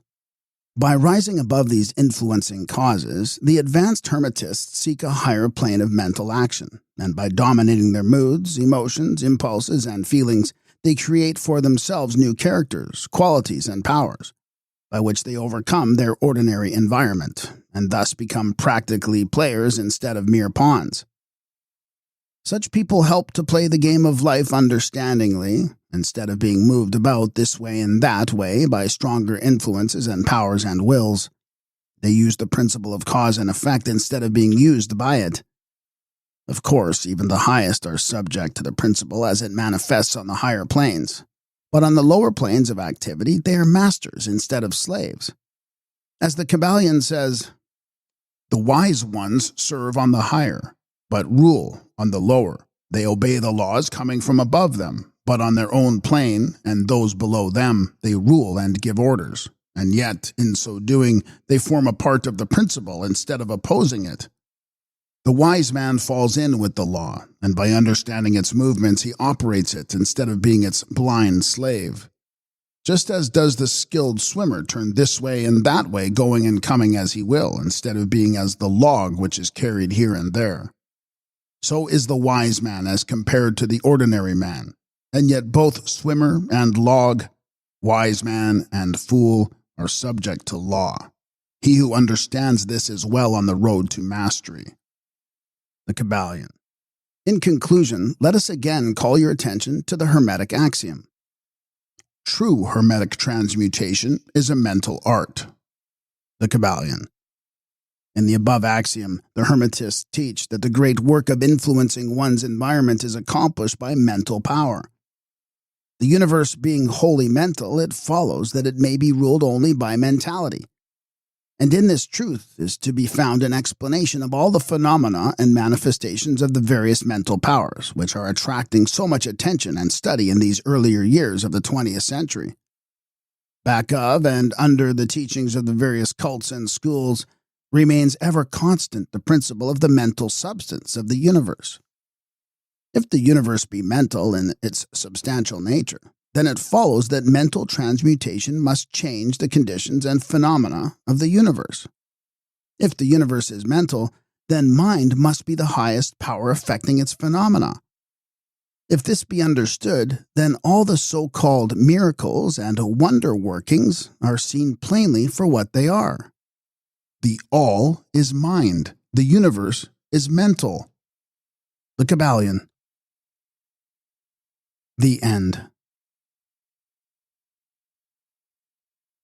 Thank you for listening to The Kybalion, a study of the Hermetic philosophy of ancient Egypt and Greece, by the Three Initiates. Read by Graham Dunlop. This has been an Adult Brain audiobook production. For more titles like this, visit adultbrain.ca.